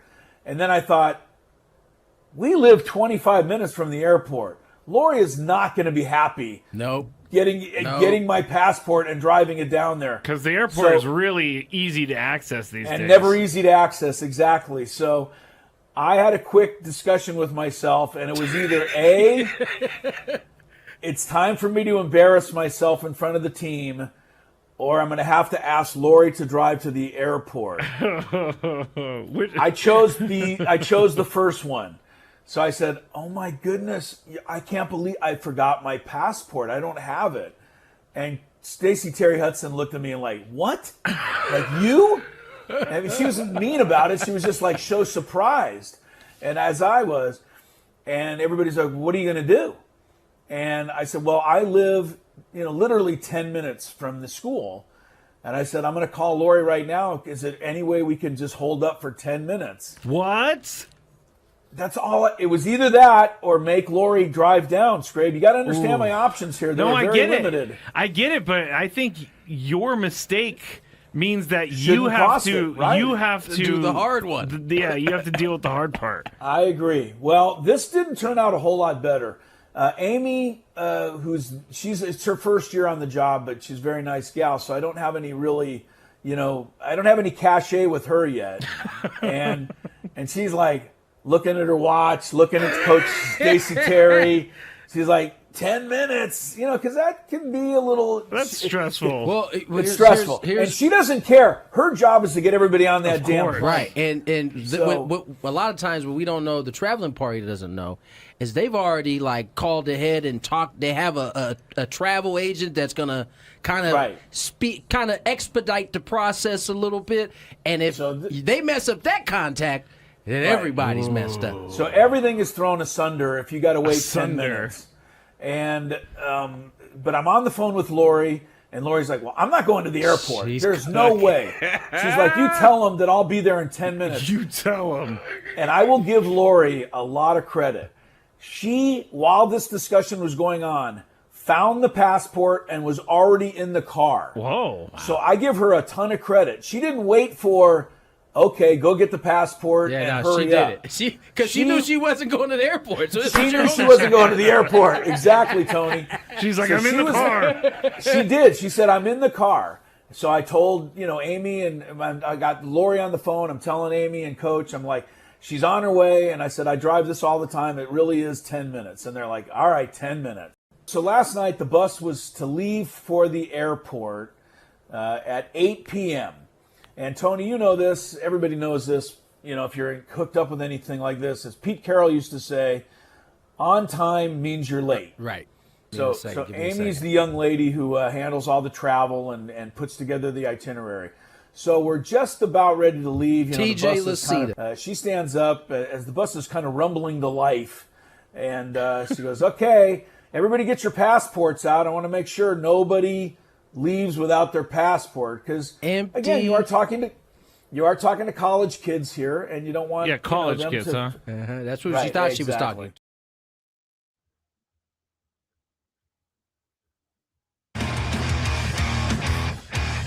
.438 here in Mexico City, 3:38 down in the great city of San Diego. Tony Gwynn Jr., Chris Ello, Matt Skraby. I thought Mexico City was Central Time, but I'm wrong. It's Mountain Time. Mountain Time, yeah. Right. Yeah, it is in the mountains, Chris. This has been mountains. Okay, so this has been a topic. Sorry, my bad.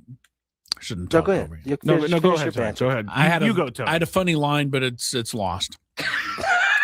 You go, Tony. I'm sorry. This has been a topic of discussion on the flight, because I think 2 years ago, it was indeed Central Time. I think somewhere in between the last 2 years, it feels like or sounds like this has been discussions like we've had on the plane, like going back and forth, that it's Mountain Time, because a lot of people remember from the last time we came that we were on Central Time. I thought it was. Well, it does say Central Time when you Google it real quick, but it's only an hour ahead, so that's not true, because Central Time is 2 hours ahead of us. I think it changed in the last 2 years, and why it changed, people make up stuff. I heard the cartels had it changed. They needed more. But the cartels were tired of there being too much sunlight on their the on their crop. Yeah. I don't know. That's what I've heard. But it does sound like it's changed. You know what? Let's ask Chat GPT. The cartels had it like changed. Oh, my goodness. While you're checking that, a couple of quick baseball notes. The Blue Jays have taken Jeff Hoffman out of the closer role, for those of you keep track of such things. And I don't know if you guys saw this. Devin Williams came into the game yesterday to close for the Mets after they took the lead in the bottom of the eighth inning. They played all the music and the fanfare, and they turned the lights out. But he ran in, and when he got to the mound, Brazoban was standing on the mound because he ran out of the dugout thinking he was still pitching. What? Yeah. And he didn't hear the music going on that wasn't his? Yeah, for whatever reason, Brazoban just like willy-nilly just do-do-do-do-do-do went running out there. And I guess Mendoza wasn't paying any attention, which sounds pretty normal for him, the manager. But evidently it told Brazoban, if we're tied, you'll pitch the ninth. And if we go ahead, then I'm bringing Williams in, obviously. And Mendoza just called it a mistranslation, even though both he and Brazoban speak Spanish. So I don't know how that got mistranslated. He just forgot to tell him he was out of the game. I don't know. All right, I got an answer for you guys. All right, what you got? According to Claudia, Mexico City is in Central Time Zone, specifically Central Standard Time Zone in winter and Central Daylight Time Zone in the summer. However, note that Mexico eliminated daylight savings time in 2023. So Mexico City now stays on UTC. Standard time. Oh, yes. All the time. I thought we eliminated that like 17 times. We voted to eliminate it 17 times, but they've never actually done it. The farmers are holding it up. But what are we voting for then? I have no idea. You know? It's hard to convince folks who think that voting doesn't matter when they vote on something and then nothing happens after they voted on it. And it actually I agree 100%. You know what I'm saying? So I think for that situation alone, you should, when somebody passes or when we vote on something, they should immediately change whatever it is we voted on. Put it into practice. Because it's going to discourage people from actually voting if you continue to do stuff like that. We already have an issue in this country with not getting enough voting. So I agree with you. I've been Tony. told by P. Diddy to vote many times. P. Diddy. Yeah. That's who you're getting your vote. Remember he did like rock the vote or something? Are you getting your... he did a lot of stuff. Yes, he's rocked a few things. Oh, Deborah on the chat says, oh, wow. Hey-oh. Deborah says on the chat, that really caught me off guard, but it was a good one. We voted to direct the California legislature to ask the feds if we could. So someone in the legislature didn't, text or something. We voted to direct somebody to ask? We voted to tell someone to ask. But they dropped the ball, apparently. Or maybe they asked the federal people said no. It's like, hell no, get out of here.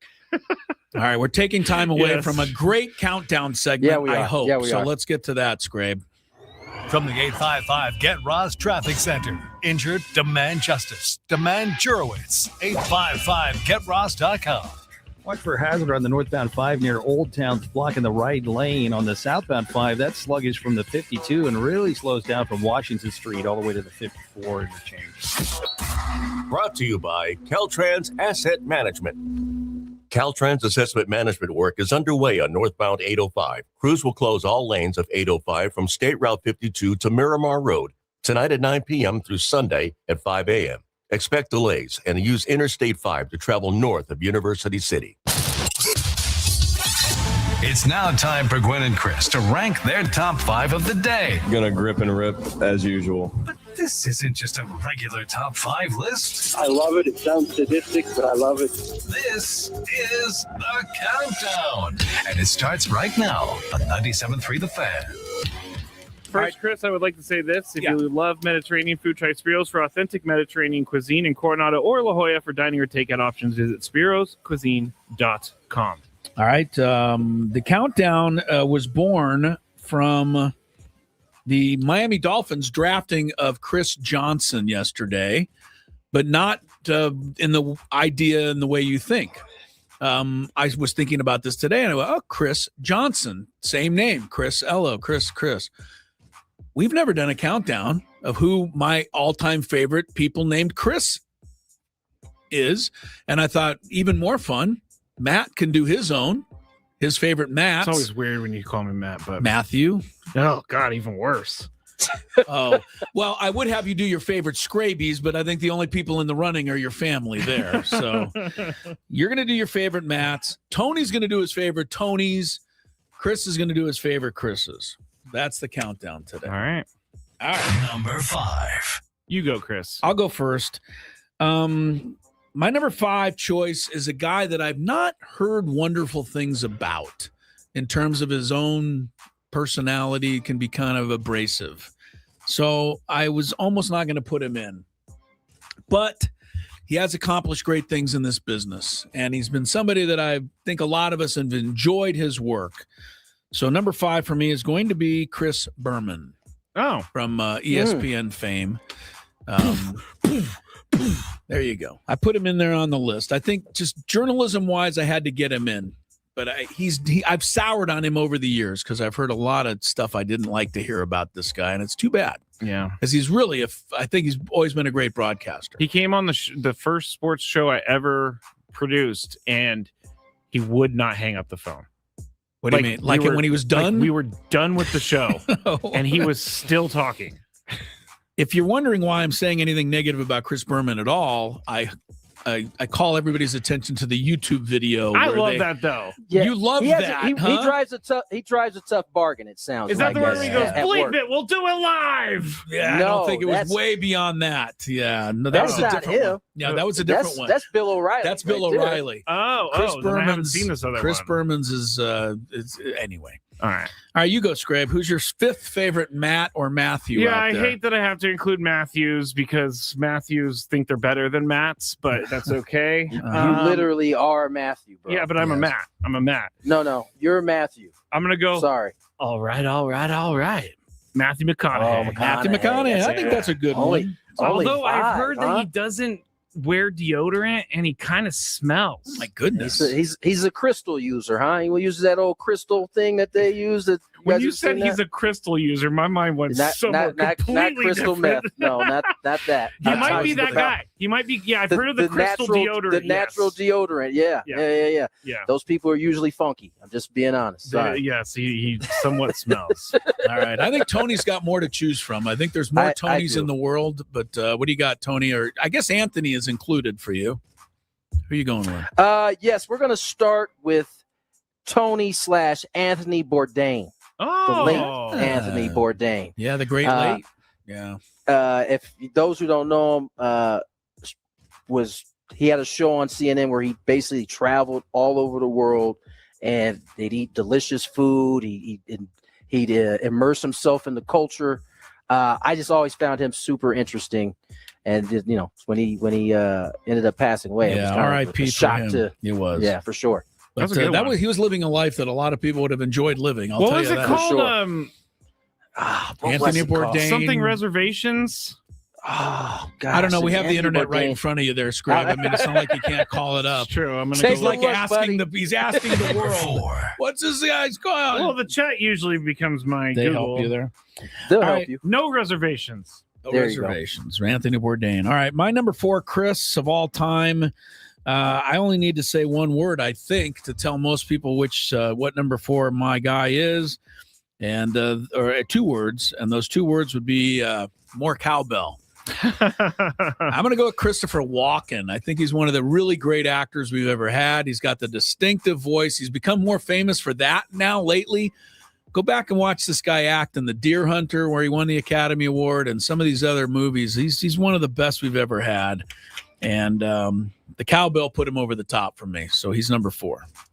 Number 3. Whoa, what am I doing? You're going too quick. I don't know. I was looking at number 3. My number 4 is Joey from Friends, Matt LeBlanc. I love Joey. Joey, that's a good one. Joey might be my favorite character across TV shows. Of all TV shows, he's a funny top guy. 5 for sure. He was a great character. He is a great character. Matt LeBlanc did a hell of a job with that. Yes. Matt LeBlanc did not really go into much more fame than anything else. No, he tried to do a show called Joey, and it didn't work out. He also was a baseball player who had a monkey or something that was his. I remember there was a movie that came out. I think it was called like Ed or something. That didn't go too well for him either, but he was very good as Joey. Joey, what was it? Do we have a last name? Tribbiani. Tribbiani. Yeah, Matt LeBlanc. All right. Tony's 4th favorite, Tony, is? I wavered on this number 4 because one is certainly well more popular and probably more well liked, but the one I ended up on was part of the childhood. He was on a sitcom. How about Tony Danza? Oh, Tony Danza. I like Tony Danza. Tony Danza and Matt LeBlanc are similar characters. A little bit. Yes, New York kind of goofball. Yeah. So Who's the Boss? Taxi shows that I saw a lot of growing up. Yeah, he did a good job. And those? That was a great one, actually. That was really Tony good Danza. Tony Danza. I loved him in the incredible field goal trash kicking machine or whatever the movie was called. He was a trash man in Philadelphia, And because his truck was broken, he had to kick the handle all the time, so it made his leg really strong, and then he became the Eagles kicker. And so it was great. I might have to rent that one just because at this point. Well, you should, Tony, because it's a great movie. It's a great movie. It's a great movie. Yeah. Number 3. He moved on to my list not because of his great work as a musician, but I think this is what he's famous for. He moved on to my list, my number 3 guy, because of his performance in the movie Crash. I always felt he was incredible, and I love him even still. And every he does some other appearance, Ludacris is going to get my number 3 nod. Luda. His first name is Chris. Yeah. It is Chris, but enough Chris. By the way, it was called the garbage picking, field goal kicking Philadelphia phenomenon, and it got 45% on Rotten Tomatoes, which is a lot higher than what I thought it was going to get. So higher than most of your movies get. Hey. My number 3 is based upon these 3 movies: Something About Mary, Wild Things, and then a very different movie, The House That Jack Built. Matt Dillon. Matt Dillon's I good. think he's a great actor. The House That Jack Built I agree. is hilarious, but Matt Dillon a horror is in movie. Is in the movie that we couldn't remember the name of, where they walk through the doors and the hats. We did had the same thing last time. I don't remember. When somebody told us, we were like, "Oh, that's a great movie." And Can't remember what it is though. It's going to happen again. By the way, Matt Damon and Ludacris were both in Crash. Yes, they were. They sure were. Matt Dillon. Matt Dillon. Yes. Okay. Tony, who's your number 3? Tony. My number 3. Who did I put down here? Number 3 on my list is Tony Dorsett. Oh, there we go. Back I was expecting to hear that Cowboys. one. I was expecting to hear that one. Who was originally named Tony Dorsett, by the way. He changed it and told he didn't change it. No, he didn't change it. He just told everybody that they were getting it wrong for 3 years. Yeah, it happens with some of these athletes. Happens in Major League Baseball every year. Someone say, "Hey, I'm tired of being called by the wrong name. This is how it's actually done." That's right. Number 2. My number 2, Chris, is a great hockey player. Played for the Blackhawks. One of my favorites, Chris Chelios. Chelly was a fantastic player and way up there on my list because I rooted for him. And I think he's going to get in the Hall of Fame if he's not there already. I saw a little too much of Chelly in October. He was there at all those games, cheering his face off. Last October? Yeah. I see how it would have dropped on your list a little bit there. Because I believe he has San Diego ties. I think his brother went to school here. Anyway. You wouldn't have known it. You wouldn't have known it. Okay. My number 2 is Matthew Stafford. I hate that he calls himself Matthew, but I've always liked him as a quarterback. And it's hard to think that he's not going to make a run at the Super Bowl again. So Matt Stafford. Yeah. He can be Matt Stafford. You know how crazy it is now in 2026, the way we talk about Matt Stafford versus how we talked about him prior to coming to the Rams? Yeah. He was just pretty much a loser. He was, but I always thought he had the talent. I think everybody knew he had the talent. Yeah. This was a discussion on our show quite a bit, I think, when he got moved. I believe it's my turn, right? Number 2, Tony. You can't have a list of Tonys without Tony Hawk, the San Diegans. I didn't even think about him. Well on done. the list. Come on, player. That's a good one. Tony Hawk's the Skater Pro, my favorite. Skater Pro video game. Oh man, that video game was legit. I spent way too many hours on that game. All of us did. And I've never skated a day in my life, but I can play that video game. Tony's going to think of the wrong guy when I introduce this guy, but I think one of the funniest Chris's in the history of funny is Chris Farley. Oh, okay. I know you thought I was going to go Chris Rock, and I think Chris Rock's funny too, but I think Chris Farley made me laugh even more. Just comedy. Belly laughs. Chris Farley, number 1 for me, Chris. My number 1 is something I used to watch all the time. The creator of The Simpsons, Matt Groening. Good job, Skraby. I'm glad you dug in and found that one. He created The Simpsons. That's pretty famous. That is very famous. Tony? Number 1 on my list is the original Tony Gwynn. I thought you at the top of the list. I thought you might go there. We had a couple guesses of Tony Montana, which I liked. Also, Chris mentioned this earlier, and you didn't say it. Tony the Tiger. No, I mentioned it to you off the air. I didn't mention it to him. Yeah. I thought Tony the Tiger would be kind of a funny one for you. Chris versus the fans. Next, 833-288-0973.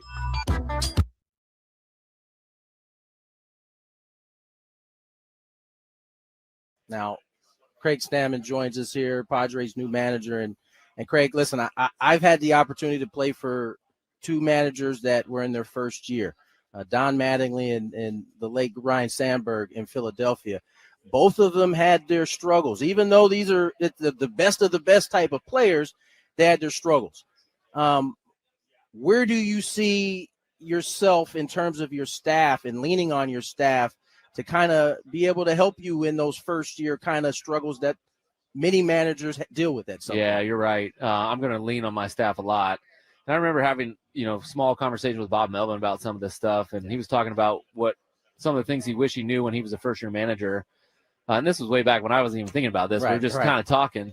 And he's like, I wish that I wouldn't have tried to do everything myself. He said, I felt like I had to be involved in everything and I had to be a part of every decision. And he goes, it's just not the case. He goes, there's a few things that I do need to be in charge of and as the manager, but, I got good people around me. If I got good people around me, I just got to be able to trust them. Right. That'll be the hard part. But we're going to build that trust within the clubhouse, within the coaching staff. So I'm not doing it all myself. We're going to share responsibility. We're going to share the successes. I'll take the blame. And then we'll see where the dust settles. But I'll, obviously, hopefully gain a lot of experience where we get to the end of the season and we're in that playoff hunt. Yeah. That we're rolling and we're humming and we got a good process going. Now, you mentioned, kind of building off what Mike has done here the last couple of years, adding to his legacy. You obviously have your own strengths, though. Where do you see your strengths being able to be applied to this ball club and how it may be of help? Yeah, Mike had so much experience of organizing, how to be a great baseball team. He'd been mentored by many great managers, and he'd taken a lot from those guys. And I just listened to what he had to say about that stuff, and I saw how he did it, observing and listening to how he kind of went about his business. So a lot of the things that he did, I'm going to probably keep doing the same thing. What I think I can add is maybe just I'm a little younger. I got a little bit more energy. Yeah. I've got some relationships within the clubhouse that are maybe a little bit different. Does that give me the avenue to push them in a little bit different way or like sneak in there to get them to do a few things that they haven't been quite, open to in the past? Maybe I don't know. We'll find out. But, I'm going to treat them, with respect and hopefully get that respect back. And we're going to try to make this team as best they can be. Craig Stamon joins us here, Padres' new manager. And Craig, you're clearly coming this with your eyes wide open with this situation. I heard you say partnering on multiple occasions up on the stand there. What does that look like for the fans who are listening and may not know what partnering looks like? What exactly is that? Yeah, partnering, it's a give and a take. We have relationships with our families, our moms, our dads, our wives, our kids. It's not always my way or the highway. Right. There's got to be, even in this decision to become the manager, there was a lot of give and take with me and Audrey, deciding what was important to her and what we were going to miss by taking this, what was important to me, what I was going to miss in this, and then coming to a decision that works best for both of us. And I think those types of things can happen throughout the year with players, trying to get them on the field to do certain things in practice or in the game, but like partnering them in the way that's like, it's not just my decision. Right. We're in this together. We're accomplishing a goal together. It's not my, championship that we're going to win. It's our championship. It's the Padres championship. It's AJ's, it's John's, it's Eric's, it's Manny's, it's Toddy's. Right. It's all of ours together. It's Ruben's. We share that success together. I'll handle the blame, and then we'll do this together. Last one, I'll let you get out of here. I know you got a busy day ahead of you. Mike Shildt did a terrific job of really shielding his players. He always was the man taking all the arrows coming at the ball club.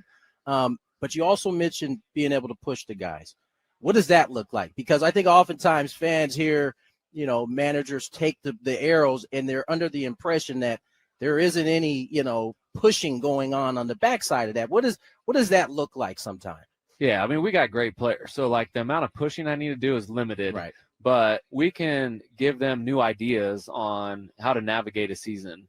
And Mike was so good at, like, handling the players and taking the arrows, like you said, in the media and throughout the season and pumping those guys up and making them feel great.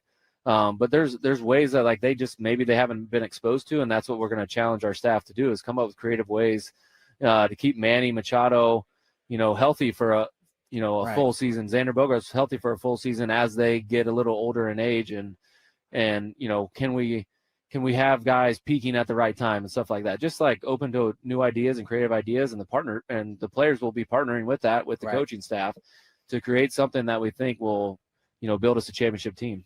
Now, Craig Stamon joins us here, Padres' new manager. And Craig, listen, I've had the opportunity to play for two managers that were in their first year, Don Mattingly and the late Ryan Sandberg in Philadelphia. Both of them had their struggles. Even though these are the best of the best type of players, they had their struggles. Where do you see it really is? I am not a mark. That one, no matter how many times, no matter how many times you say it, doesn't make it true, buddy. What were you gonna pile on, Chris? Remember when you guys were like, "Why did people think we're mean to him?" It's funny, as I was going to actually rip on myself, but you made me miss the opportunity now by chiming in.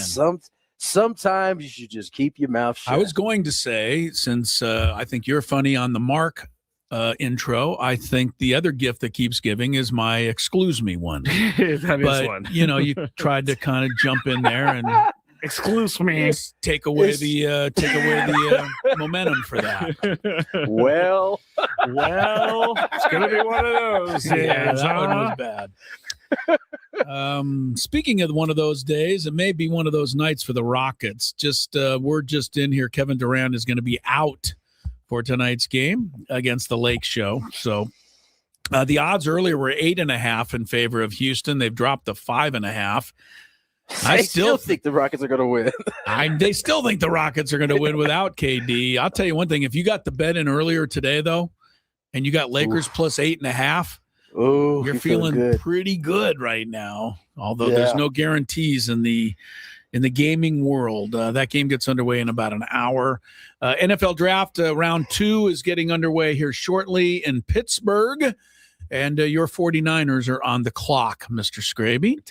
So we'll keep people up to date with that if anything exciting happens. And I want to just point out that I did not pick Christopher Columbus on the Chris list because as more time has gone by, I think he's lost a lot of stature. I think people, A, don't really think he ever got to America, and B, really? Correct. Oh, yes. He landed somewhere out in the hinterlands. I don't think he ever made it. And B, why are the hinterlands called the hinterlands and not the Columbus lands? Yeah, maybe they should change. But the other thing is he treated his crew horribly. Those are the words about Christopher Columbus. So he's out. Oh, CB wasn't quite the guy we thought. You better hope his family's not listening for all of that slander you just threw out there. No, I'm just kidding. I have read the same things that you've read. Thank you. All right. You're welcome. And also, I know Tony was hoping I would go with Chris Paul, but I dismissed it quickly. No. I knew for a fact. You knew I wouldn't go. You weren't going with Chris Paul. No. All right, we're going to do a little Chris versus the fans right now. 833-288-0973. After that, we got to pick up on Mike Vrabel and Dalton Rushing, two interesting topics that we have a lot to say about in the next segment. But first, some trivia. If you had one shot, one opportunity to take down the human almanac himself, howdy do. Now is your time. Listen to me, this guy is dangerous. Now is your opportunity to win a prize. Well, I hope you know what you're in for. Chris versus the fans starts now on 97.3 The Fan. All right, if you win today, you are going to be qualified for that grand prize, which is a pair of tickets to field level to see the Phillies play the Padres, I believe, on Memorial Day. So if you win that, you get qualified for that. Or if you win today, you get qualified for that. The rules, you have to make it through 3 questions. Each question will get more difficult. If you get the question right, you move on. If you get it wrong and Chris gets it right, you're eliminated. But if Chris gets it wrong, then you move on to the next question or you win. If you're a first-time player, that's okay. Tony's on a little bit of a delay. Let us know. He got it. And you'll get that first question for free today. Tony, you cool with me? I think you are just asking the questions. Okay. I look at Tony. He's got his hands behind his head. Sorry. By the way, I know that I'm sure by now the chat has made light of my non-made up bid. They actually I didn't. Well, I'm bringing it to their attention. But either way, I'm sorry. I didn't have time. I didn't really feel I don't blame you, man. The room, I don't have time for a background. It takes me that long just to get on the radio show to begin with. Backgrounds 100%. Are second thought. All right. I never make my bed unless I'm at a hotel. I'm just kidding. That would be kind of weird. That's the opposite. As soon as I said it, I was like, that's a weird thing to say. Do you, real quick, now that we're on this topic, do you guys both put the do not disturb sign on the entire time? Of course. Because I'm past that. I'm like, let them come in. They're not stealing stuff. Fix up my room. Listen, I'm so glad you said that. Oh, my gosh. Right? I am 1,000% like that. I might go one day with it on. Okay, yeah. But if I'm here for 3, I'm going to take it off. It's at least 2 of those. Clean up the room. I mean, when's the last time somebody walked out of there and took something? Last time, get out of here. No, you in heard Vegas, you heard it once from my uncle 10 years ago. My computer got stolen. All right, whatever. Damn.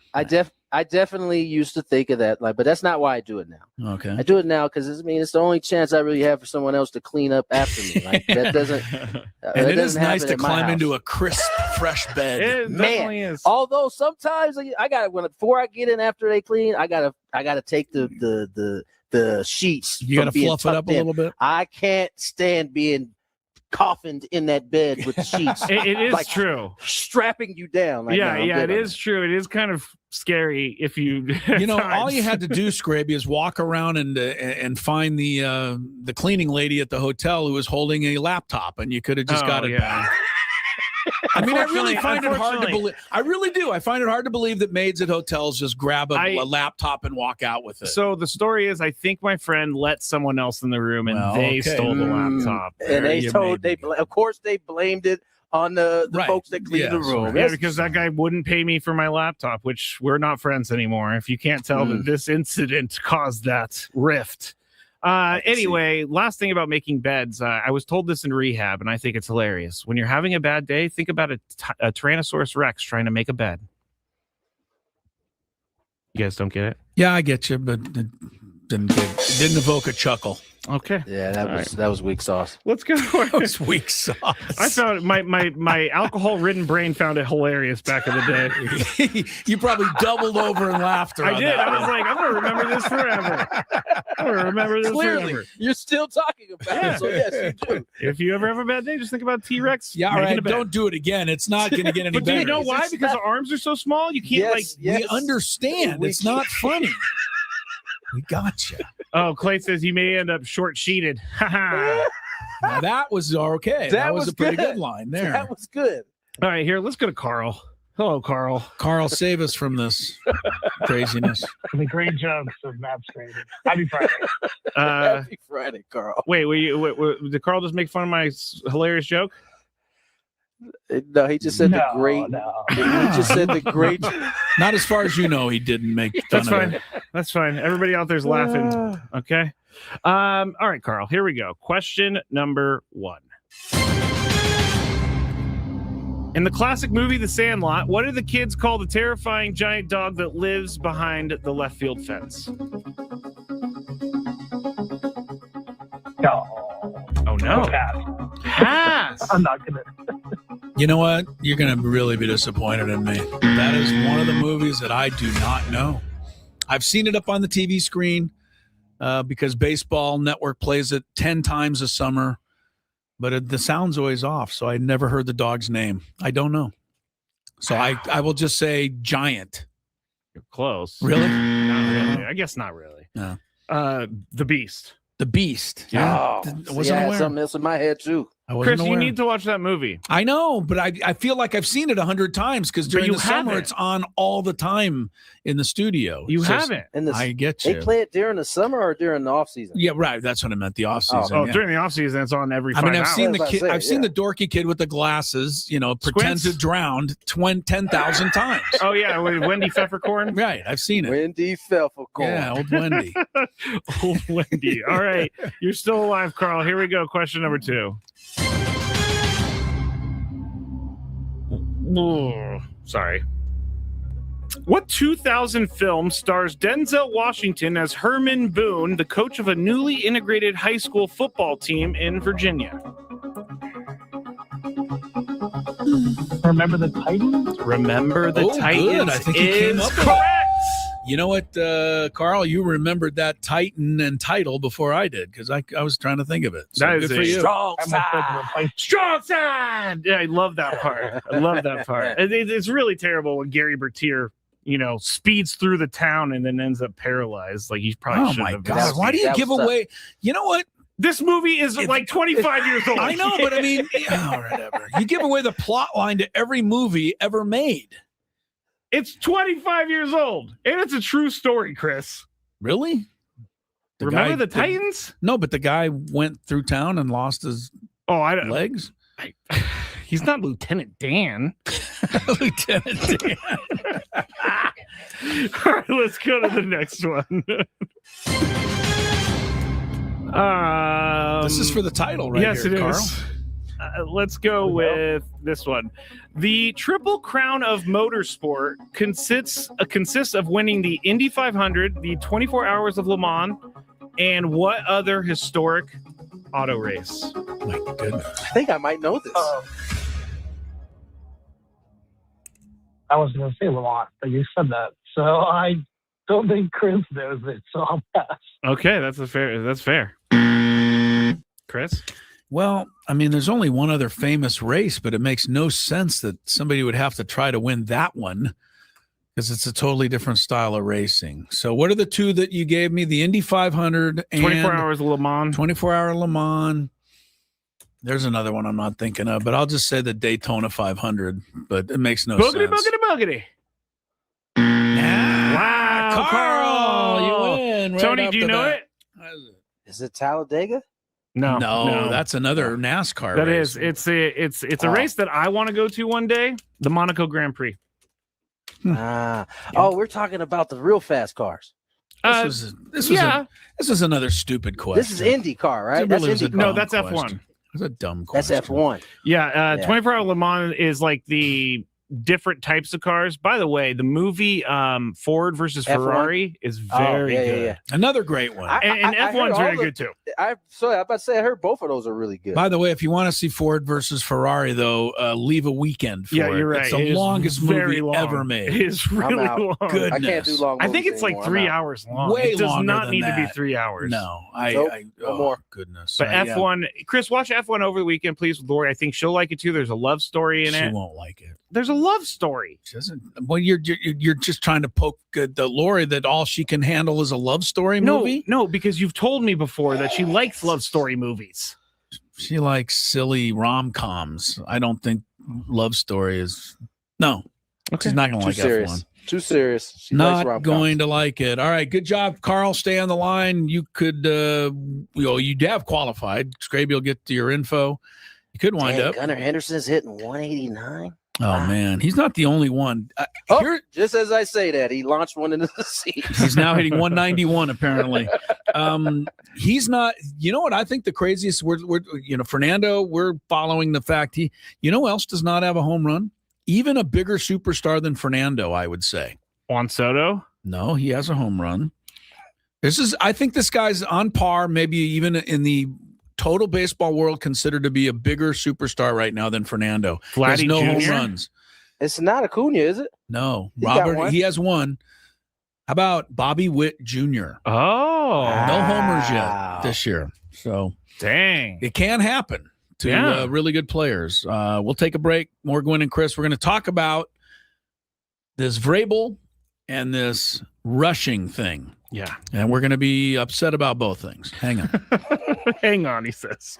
From the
Skraby. Tony, do you watch the Summer House? The Summer House, no. Oh, the way you responded, we're not even going to continue on with this conversation. I gotta check it out. Then. No, you don't. It's if you ain't into it, I'm not really into it either. My wife is, but it's like the talk of. There's a lot of controversy with that show, from what I'm told. Some leaked audio popped up last night, and it's got Bravo in a tizzy. They're a full on cyber investigation. Is it? Oh yeah, I've never watched Summer House in my life. Are you kidding me? It's like the wives show. This is part of becoming a better husband. I guess you're right. I guess you're right. You have, when I'm on the road all the time, my wife and I can't talk about the kids all the time. So I have to find something that we can have a common good conversation on. Why don't you tell her to watch the Padre game? She does. We talk about. Okay, so you break that down. That's good. Yeah, and honestly, by the time I get back to the room, I don't. Then really you're want to done talk with that. Okay, I see. Yeah, no, I get you. Yeah, I get you. So Summer House wins out, huh? Summer House wins out. Hey, listen, I'll take Summer House over any of the Housewives show. So wow, this is a massive controversy. Yeah, it's a big deal, man. Big deal. Let's get into what we need to because we got some ground to cover here. Where you guys want to start? You want to start Dodger or you want to start Mr. Vrabel? We'll start with Dalton Rushing. Okay, Dalton Rushing. In case you didn't see it, 2 nights ago, play at the plate. I believe Lee slides in. And I don't even know if he was actually hurt. He just was sitting down there for a long time. I think people slow to get up. Yeah. Right. He assumed he was a little bit banged up. And cameras are everywhere. And they have a solo shot of Dalton walking towards the dugout. And I don't think initially he knew that Lee was still down on the ground. And so Lee, he kind of looked back and the cameras caught him saying either F it or F him. I think whatever he said it was. F him, but yeah. All right. Either way, it's not great. It didn't look good. So the social media verse took over from there. And so you had I'd say about 12 hours in between that and the next game. Or it was less than that because it was a day game the next day, I believe. So in between there, you get a bunch of theories that popped up, what he said, who he was saying it to. Now, Rushing, to his credit, I guess, after the game said, I didn't say it, and I will make sure I relay that message to him and make sure he's okay. Apparently, the Giants didn't buy it because Mr. Webb, who has some of the best command in all of baseball, and he proved it by where he threw the pitch, honestly. Right. Got him square in the rib cage. Oh, now, and listen, as a guy who's been hit in the rib cage, I don't fault Rushing for what he did next, which in my day would have been perfectly legal. But unfortunately, he doesn't play in my day. He plays in 2026 where you guys slide directly into the bag. He did not. He was frustrated, so you could tell he was trying to get his lick take back out somebody, yeah, by taking out Adames. Unfortunately for him, he didn't do a good job of it. It's because Adames, I don't even know if Adames moved a leg. He didn't go down at all. He just threw the ball and just kind of looked at the umpire like this guy. And they ended up calling the runner out at first, even though he was out anyway. It was an automatic double play. And so, I think Dalton has been in the media a couple times this year already. Yes, he also called out the Rockies for cheating. He felt they were getting tipped off to the first pitch in a game over the weekend. Only his manager would then bat that down like the same day, basically saying that, we just were throwing balls in the middle of the plate, basically, is what Dave Roberts said. So, can we also, real quick, Tony, can we also say that Dave Roberts said about him being hit yesterday? That's Logan Webb protecting his team. He's an old school ball player. He's protecting his guy. So even it felt like Dave Roberts understood why he was thrown at.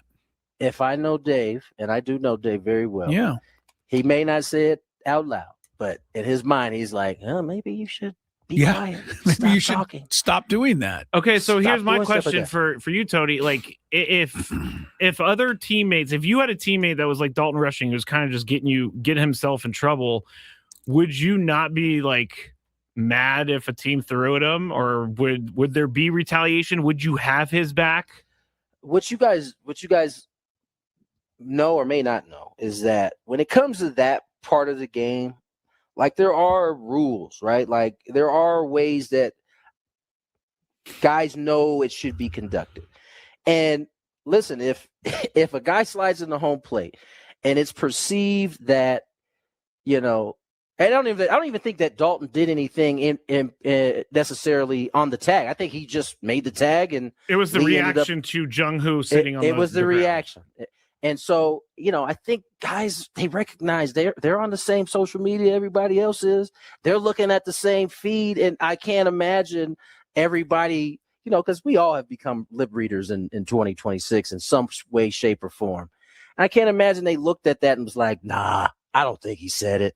Or couldn't come up with a reason, or at least somewhat of an idea that it was likeliness of him saying it, right? And so when he comes out and Brandon Webb is dealing, you know, or he's throwing the ball well, he didn't throw in pretty much that entire game to lefties. No. And when he did, he lined up my man rushing. And so I think in the big league circles, they'll probably look at that as like, all right, well, they got their guy, they got their lick back. You know, and then not only that, they probably perceive it as, hey, you had your shot to get Adames too, and you didn't actually do anything. So it's over. Because what teammates will get mad at is if they start paying for your actions. So if somebody starts it up again, that means there'll be a retaliation to another guy.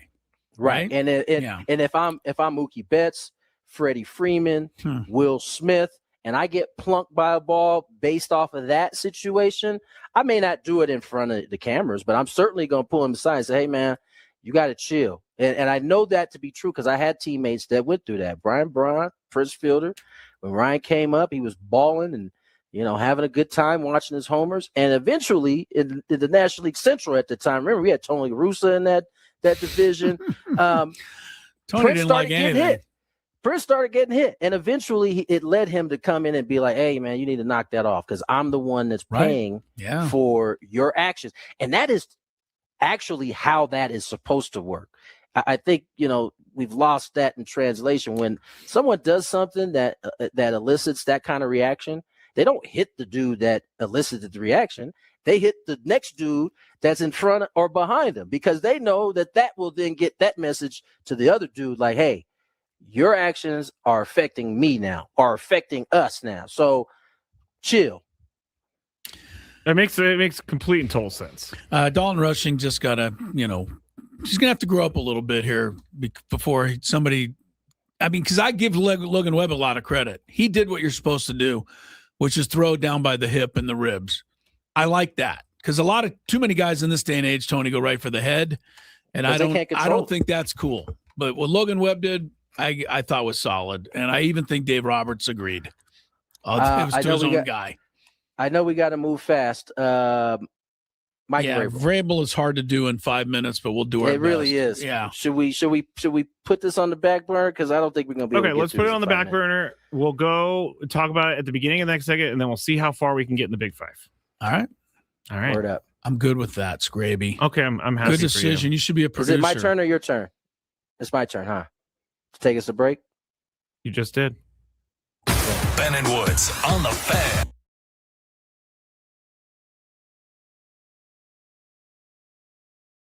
All right, it's time for the Beaver Nuggets. So the story is somehow Buc-ee's got brought up. I think Frank brought it up. Yes. And it's a rest stop / mall / entertainment zone, super center. And someone said on the chat yesterday that they have like 100. They went to one with like 100 gas pumps, which is a lot, I guess. But while we were talking about this, Sam Levitt was in New York listening, and he goes, "Put me on, put me on, put me on." And so we put him on, and he's talking about how much he loves Buc-ee's. And so we got into the conversation, and it ended up being about the Beaver Nuggets. And so I had to order them because I find the name Beaver Nuggets very gross. I find it gross. But we're going to go with this. It's kind of like a Cheeto / a corn pop. It's like a cheese doodle. A cheese doodle. And we're going to eat them right now. I don't think these are bad, but here we go.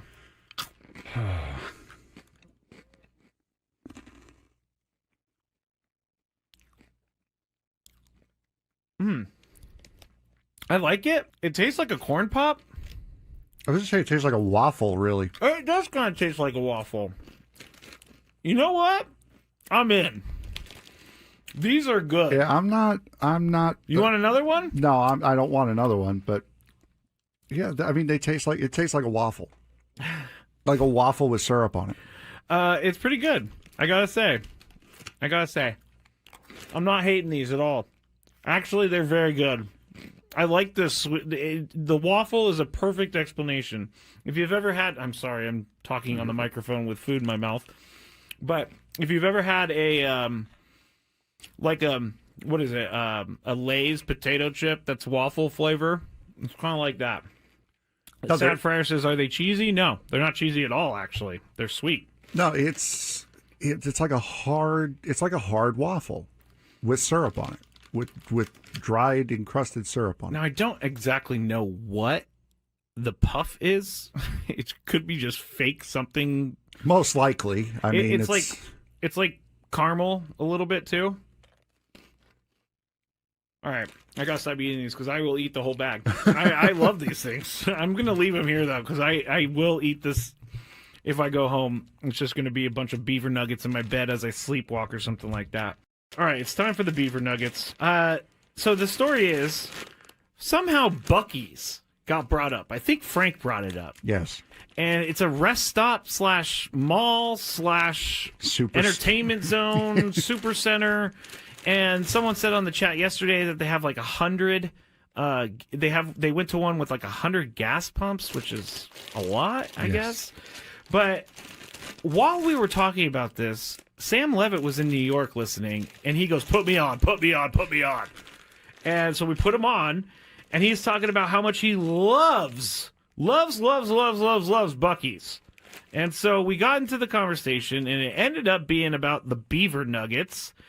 And so I had to order them because I find the name Beaver Nuggets very gross. I find it gross. But we're going to go with this. It's kind of like a Cheeto / a corn pop. It's like a cheese doodle. A cheese doodle. And we're going to eat them right now. I don't think these are bad, but here we go.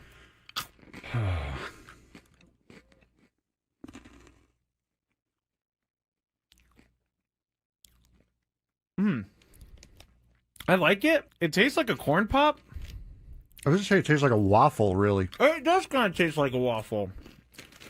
You know what? I'm in. These are good. Yeah, I'm not. You want another one? No, I don't want another one. But yeah, I mean, it tastes like a waffle, like a waffle with syrup on it. It's pretty good. I gotta say, I'm not hating these at all. Actually, they're very good. I like this. The waffle is a perfect explanation. If you've ever had, I'm sorry, I'm talking on the microphone with food in my mouth. But if you've ever had a what is it? A Lay's potato chip that's waffle flavor. It's kind of like that. Sad Fryer says, "Are they cheesy?" No, they're not cheesy at all. Actually, they're sweet. No, it's like a hard waffle with syrup on it. With dried encrusted syrup on it. Now I don't exactly know what the puff is. It could be just fake something. Most likely. I mean, it's like caramel a little bit too. All right, I gotta stop eating these because I will eat the whole bag. I love these things. I'm gonna leave them here though because I will eat this if I go home. It's just gonna be a bunch of Beaver Nuggets in my bed as I sleepwalk or something like that. All right, it's time for the Beaver Nuggets. So the story is somehow Buc-ee's got brought up. I think Frank brought it up. Yes. And it's a rest stop / mall / entertainment zone, super center. And someone said on the chat yesterday that they have like 100. They went to one with like 100 gas pumps, which is a lot, I guess. But while we were talking about this, Sam Levitt was in New York listening, and he goes, "Put me on, put me on, put me on." And so we put him on, and he's talking about how much he loves Buc-ee's. And so we got into the conversation, and it ended up being about the Beaver Nuggets. Mexico City, good 4-hour get-together today. Broadcasting live here in San Diego from the Bill Howe Studios. We know how. Tomorrow, Skraby and I are going to know how to find our way to the Mavericks Beach Club in Pacific Beach to watch SDV Arizona in the Mexico City series. It's all presented by South Norte Tequila Cocktails. Mavericks is going to feature deals tomorrow on South Norte's premium tequila cocktails while you take in the ball game with us. Watch some great baseball. Enjoy South Norte Tequila Cocktails made with real tequila and real juice. Skraby and I are going to be there from 2:30 sharp to 4:30 or beyond, because Skraby and I we're party animals. Yeah, we'll hang out all day with you. And we're going to just have a great time. In fact, I probably will call my wife and tell her to cancel dinner plans. I think you should. Tomorrow night. Yeah. See how well that goes over. I was going to say. Second round of the draft. Did you mention the 49ers? No, I have not. They picked up a wide receiver, DeJon Stribling, Ole Miss. He's ranked 15th at that position by whoever makes those rankings. The 49ers made him the 6th wide receiver taken. So judge that for how you will. I won't. Yeah, it doesn't mean a whole lot to me. We're about 5-6 picks into the second round now. Nobody I've ever heard of has been taken. Ready for the big five? Yes, I am. Yes, I am. I am more than ready. From the 855 Get Ross Traffic Center. Injured? Demand justice. Demand Jurowitz. 855GetRoss.com. A motorcycle-involved crash continues to clear from the shoulder of the southbound 5 near E Street.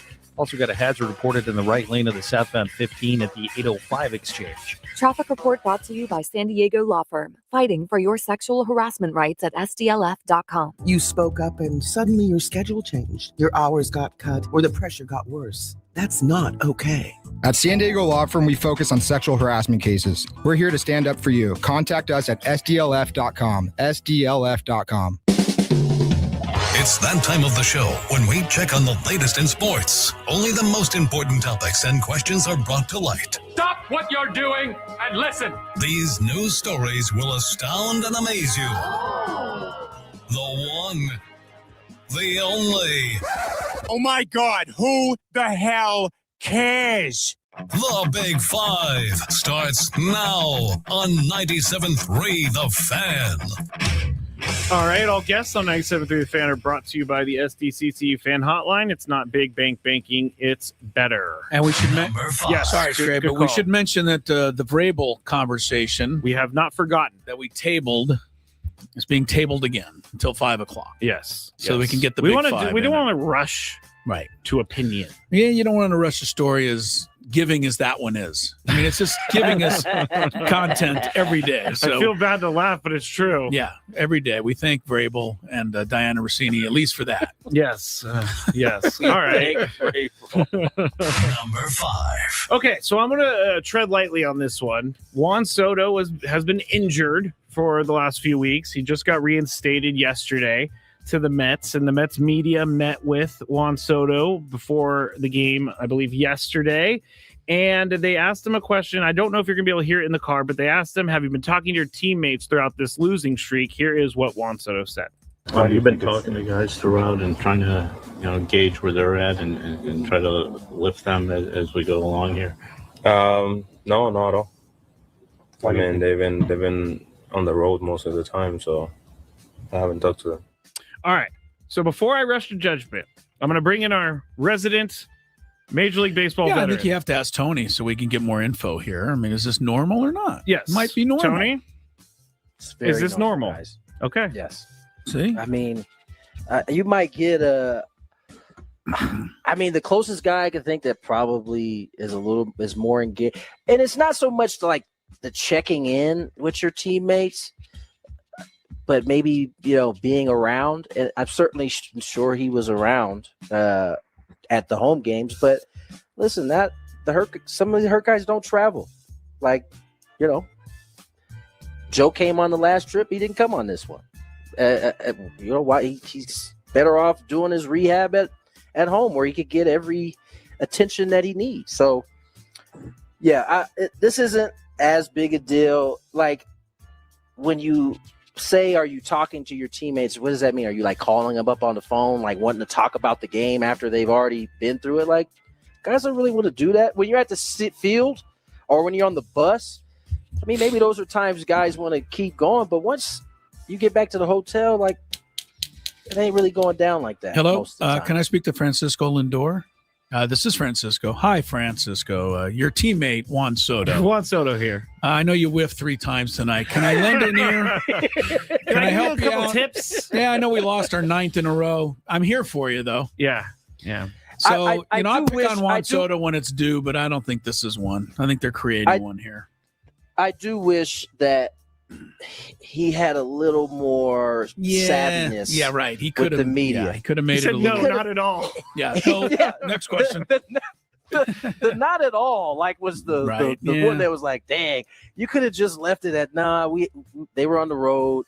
I saw them when I was here, but they went out. I stayed back. No, we didn't talk while they were on the road. But to say no, not at all, it makes it seem like the whole time you've been out, you ain't even speaking to him. Which I know that's not the case. I mean, they lost 12 in a row. What is he? He doesn't want to be a part of that. Yes, well, he's he's part of the team. I'm sure he didn't feel great about it. Absolutely. I mean, I think them losing 12 is why they're even asking them the question to begin with, right? And him not being there is one of the reasons they lost 12, I might add. He's a pretty good player, despite Juan's got to be a little more, I guess, careful.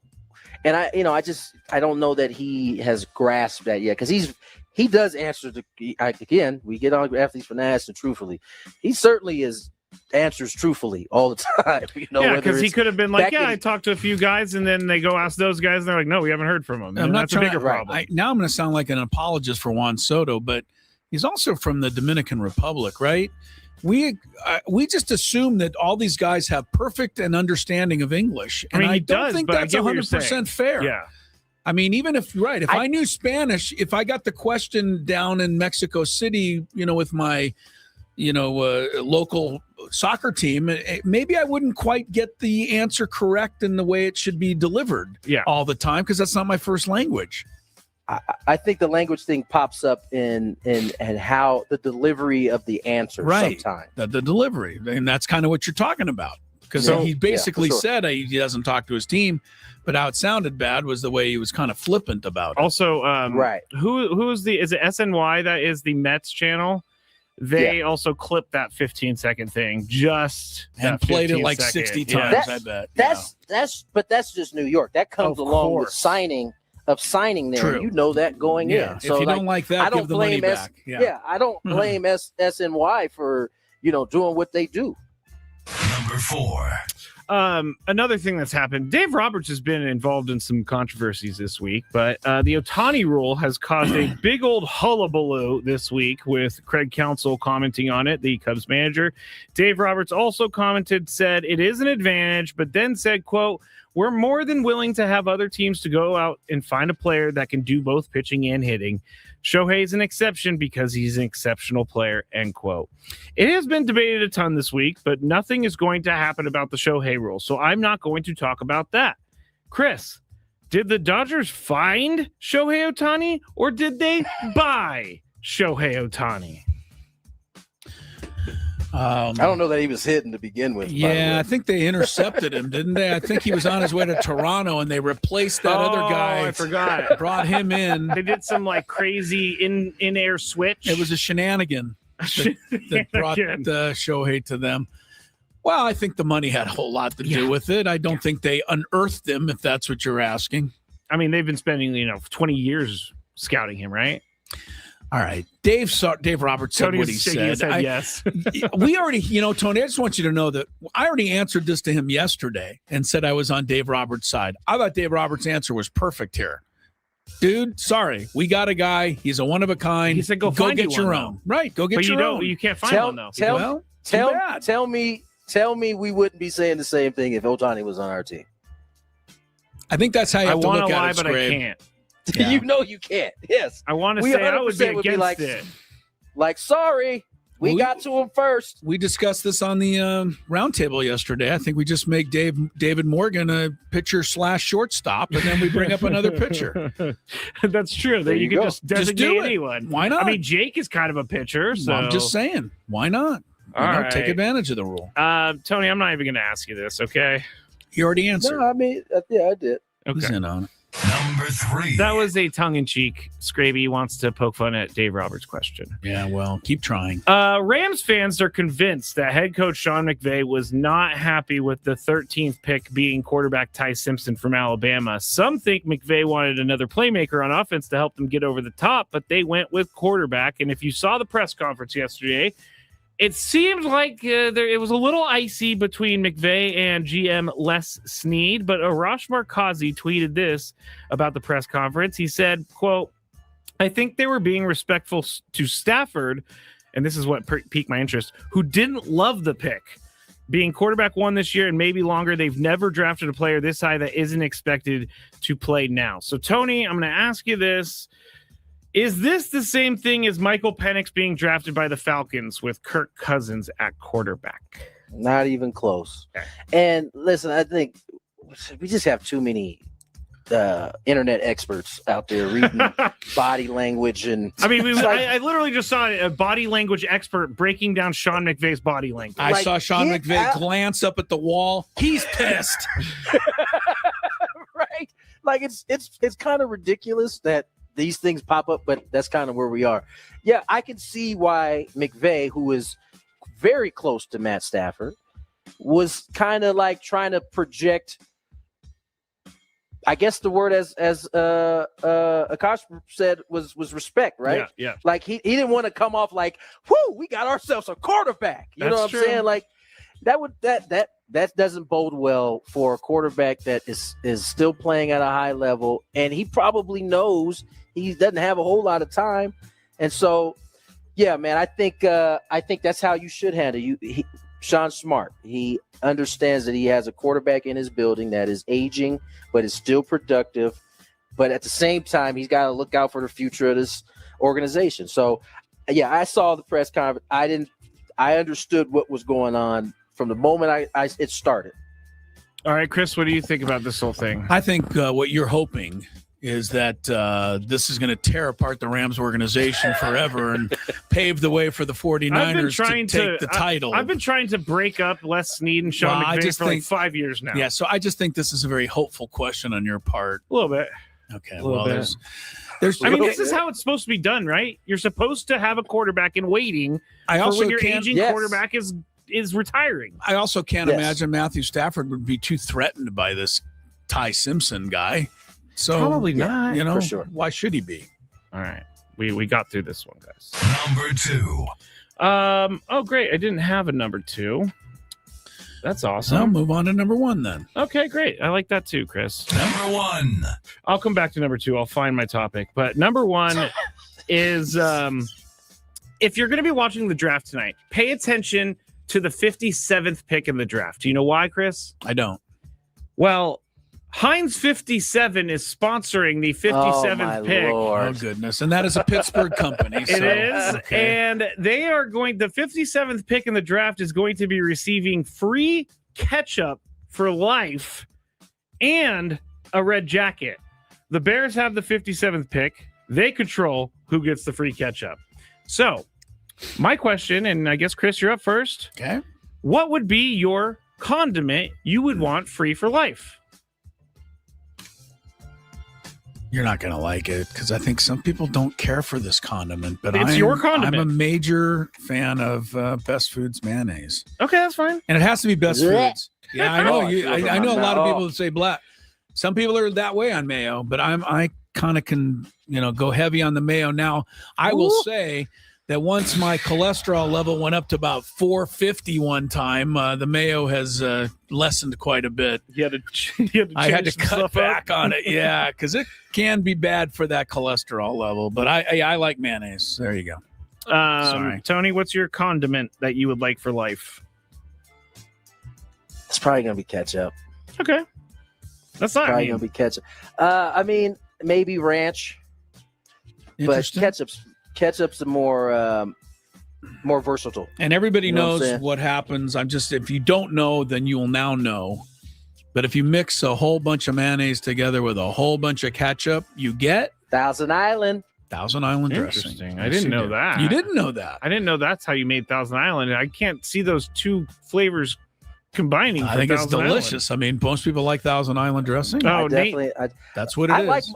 By the way, I like mayonnaise, but if I get too much in like one spot, it ruins. I can tell. Everything. Yeah, that is the feeling people have on mayonnaise. But I love a good pocket of mayonnaise where I bite in. Oh, it's just like, gosh, that just made. Yeah. When I was in London one night, a good late pocket night, of mayonnaise. Did you ever used to have tuna with your mayonnaise rather than mayonnaise with your tuna? I've never eaten tuna in my life, but I ate late night in London, and it was a chicken sandwich, and they gave me so much mayonnaise it was delicious.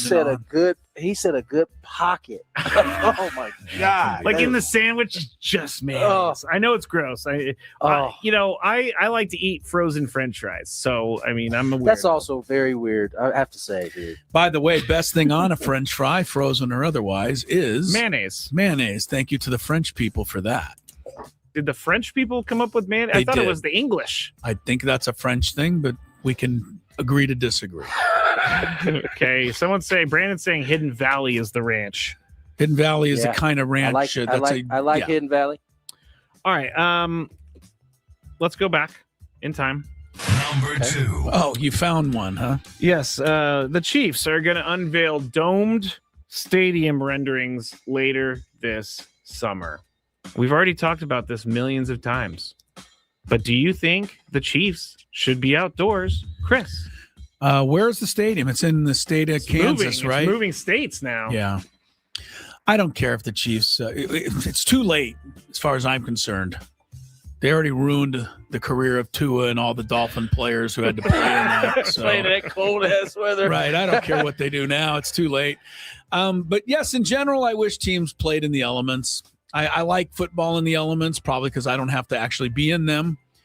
But I think it adds another level to a lot of games. I think most people are like me. If you walk into the room and you see a football game, you might glance and move on. If you see a game where it's snowing like crazy, you normally going to stop and watch that for a little bit if you have the time. I just think it's kind of fun, and I miss it over the years in football. So, Tony, outdoors? Should the Chiefs be outdoors? Yeah, they probably should, but I ain't mad at them for getting a dome. No, You're gonna probably going to attract more players to come there and get new digs, all that. All right. What's the latest, by the way, since they're moving to Kansas? Is there any news on the Bears going to Indiana? Have we heard anything on that? It's still in that little, we're going to try to negotiate to keep them in Illinois type of thing. Okay. The Gary Bears are going to happen, okay? The Gare Bears. Glenn on the chat says, and that's it for the Big Five. Glenn on the chat says avocado oil mayo is a healthy option, Chris. I have had that. That's a little better. I still can't have it globbed on there though. That's where you lose me. Glenn, was it? Yes. Thank you for that, because I love avocado normally. But I think put mayonnaise on top of the avocado, Chris. Well, I can do a sandwich with a bunch of guac on it and then mayo on top of that. It's so good that you can't even taste what the sandwich is at that point. Yeah. My stomach is hurting. Sorry, Tony. Tony's about to go to dinner too, to like a nice dinner. Well, he's going to get a real dinner there. Yeah. I'm going to go home and have some French fries and mayonnaise. I'm going to have frozen French fries. Lori's removed mayonnaise from our refrigerator. I was just getting ready to say, there ain't no way Lori's allowed mayonnaise in that stuff in there. It's so bad for you in so many levels, mayonnaise. And I think that's probably why I like it as much as I do. I really don't hardly ever have it any longer. Someone said about your sandwich, Chris, that just violated like 5 articles of the Geneva Convention. All right, Mike Vrabel, we're going to get into it. Tony's the last segment with us today. Chris and I go until 6 p.m. We'll have Jason Adam at 5:40 p.m. But Mike Vrabel discussion on the other side, 97.3 The Fan.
I thought it was Tony's turn. Oh, that is my fault. I'm sorry, Tony. Did you have me turned down again? I was waiting for Chris to talk. Unbelievable. Pot the guy up. I was waiting for Chris to talk. So you had me potted down. Again. Correct. Again. So no one heard anything that I said. They heard you finishing up your sentence. Wow. It's unbelievable He how says, often this wow. happens. It really is. I mean, it should just not happen this often. Do you want to come over here and try this? I don't. He used to be able to get away with it because I didn't know what the heck was going on. Why does he know? Now he knows the technical side of it. Now he's potting me down in between. I don't know because I'm usually eating, but I haven't ate this whole show. So, I don't know, Skraby. This is the second day in a row that I've been on the show that you had me potted down. I'm like thinking that was actually a good come in. Like I came in right on time. Right, he was on point. No, it's done. You can't recreate that. Can't recreate brilliance like that. Next time I am going to be more on top of it. I just want to congratulate Tony Gwynn Jr. They put up on the screen the other day that he and his father are one of only 6, I believe, father-son combos to both homer at Coors Field. I thought that was cool. Is awesome. I thought that was pretty cool too. I don't think very much is cool when it comes to being my dad because there's such a big gap. That was a good one though. Yeah. That was a good one though. I like that one. The funny thing, not funny, but the thing that was interesting was I think your dad hit 3 there. You hit 1. There was somebody else on the list where the dad had hit 280 and the son had hit 160 or something. It was totally out there. But hey, you were on the same list, so it was good. I got on there, baby. You were on there. That's all that matters, right? All right, let's get to Mike Vrabel. We have been ducking and dodging. We haven't ducked. We've been just getting caught up in our other conversations. But yeah, man, Mike Vrabel was still going through it a little bit. I'm actually surprised that it's lasted this long for him because when it initially happened, it kind of was off of him within 48 hours. But these new page 6 pictures popped up from 6 years ago. And oh boy, it has changed things. I mean, I saw something where the internet Who's laughable now, Mr. Vrabel? Yeah. I saw the internet playing with Rossini's son's name, which is also Mike. It's Michael, and he was born in 2021, and the pictures go back to 2020, and so now people are making AI videos of Maury doing a paternity test. I saw a meme of him reacting to the fact that she was pregnant with his child. I mean, that's a meme. It's all fake. It's so crazy and out of hand, and it wouldn't have been out of hand. Would it have been? If Mike Vrabel would have come out immediately and just said, this is not good. Go ahead. Here's my theory. I think that press conference that they did was because he knew those pictures were coming. Remember, he did the other press conference and he was kind of explaining without explaining anything. He was sorry for something. But he still kind of is not explaining. He had to have some tough conversations, and he didn't really get into what that those was before the conversations questions. That was before the pictures came out of the 6 years ago. You're right. I think that was a preemptive, because remember, right after that, they said he was going for counseling, and then the next day those pictures dropped, and it was almost like it just seems too lucky that he is not around, which he would have been. He would have been at the draft, right? He would have been at the draft having to answer these questions. He gets out of Dodge before the draft, and these pictures come out. And so I just hope for his sake that when he had to have those tough conversations, that the 6-year pictures came up. Because if they didn't, oh boy. After he'd had the conversations, oh boy. He's having more conversations. Yeah, here's what I'm trying to do for Mike Vrabel and anybody else who ends up being in this, situation, because it's going to happen again sooner rather than later, I would think. If he would have come out right away and said, man, this is not good. I'm going to have to, I'm going to ask for your some privacy here. I'm going to have to go have some really difficult conversations. I apologize straight up for this, happening.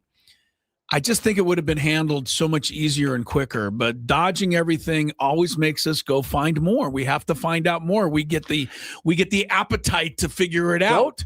Don't try to make us look like idiots by saying there's nothing burger here. Because now we're gonna dig a little deeper. We're gonna prove to you that it's a something burger. Yeah. You know why I didn't think it was laughable? Because I have never watch the sunset with my friend that's just my girl, or my friend that is just a girl kind of thing. It's always a romantic thing when you watch the sunset together. Well, when you and I saw the sunset, though, you just put your arms on my shoulders. You not put all the way around like that. So I see what you're saying. Because it was really obvious what was going on there, Vrabel. Come on.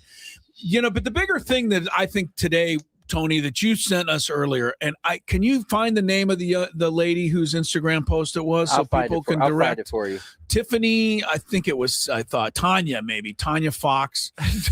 I don't know. I'm guessing. Can you find the name and then Tiffany, I know Tanya? I throw all these names out there, but go find Tanya Ray Fox on Instagram. Okay, Tanya Ray Fox. Find her post on this situation. I thought she hit it right on the head.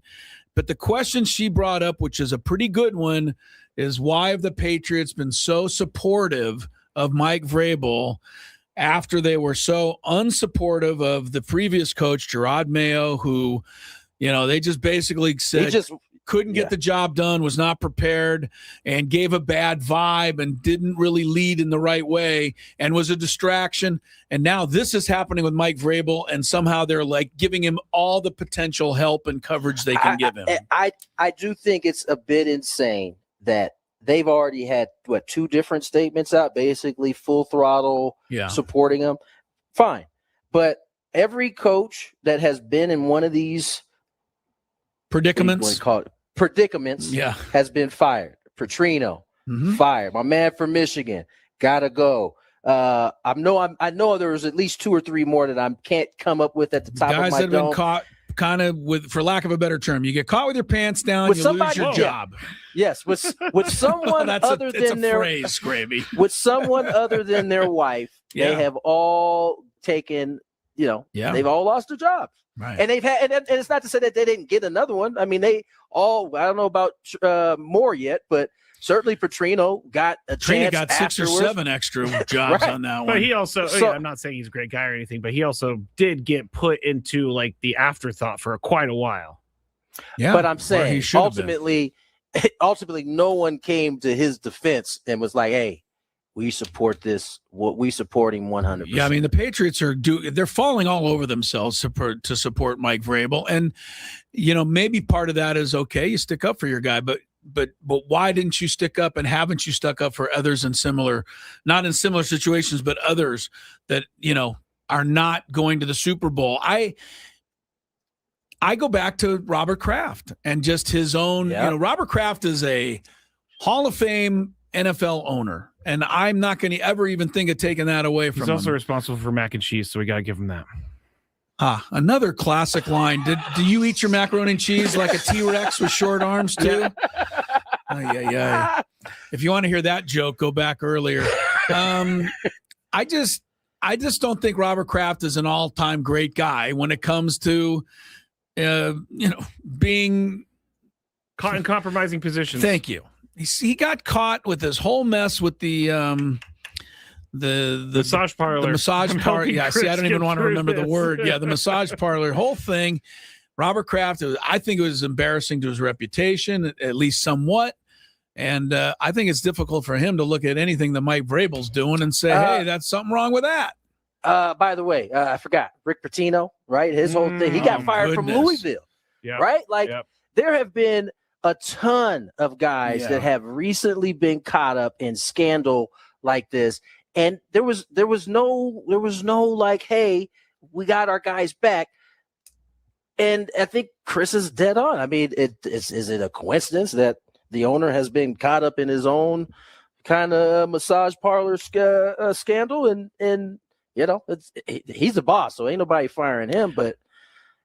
I don't know. It seems a little awkward. It does seem awkward. Mime Jr. says it really bothers me how behind Vrabel the Patriots are, and he's safe job wise, and Rossini got fired essentially. And he also went on to say I feel like she's getting the brunt of this, maybe because she's a woman, but I do feel that. I 1,000% feel this. That if for some reason it was a male reporter and a female executive, it wouldn't be as big a deal.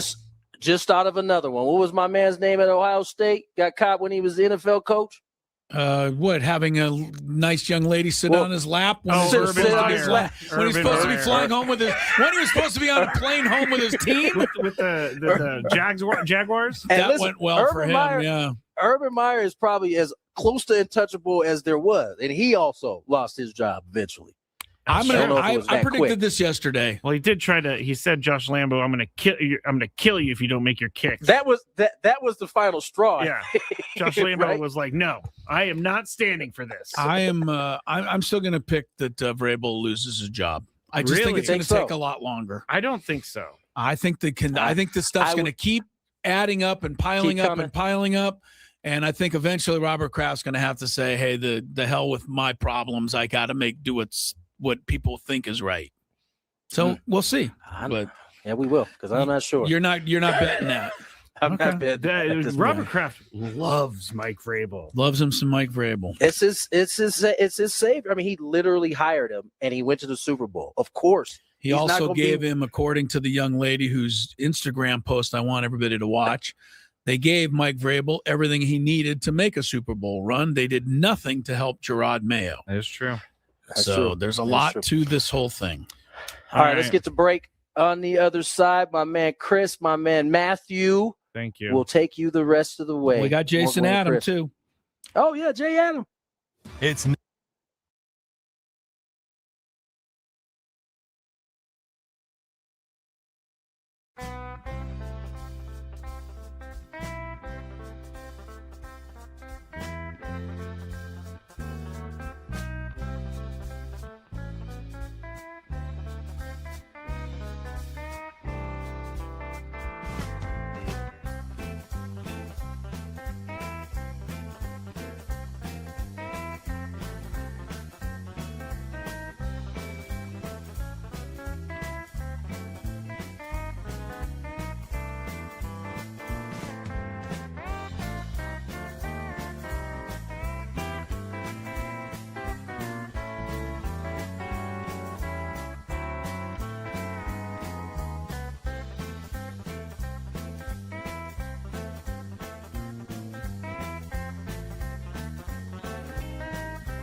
at the bottom of this hour, watching a little hockey, and the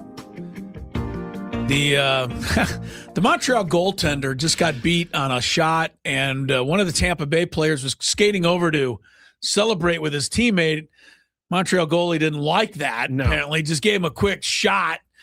So the Tampa Bay guy gave the goalie a shot, and away they went. A do-si-do, and away they go. Can a goalie get a penalty box? Of course. No, he can get a penalty. Someone will serve the penalty for him. If your goalie commits a penalty, you should be he has to come goal. out. That's a little silly, is it not? A little bit, but if you're the one goal, but if my God! But if the goalie's the one causing it, he's the one who did it. If he causes it, he got the penalty. Somebody else has to serve it for him.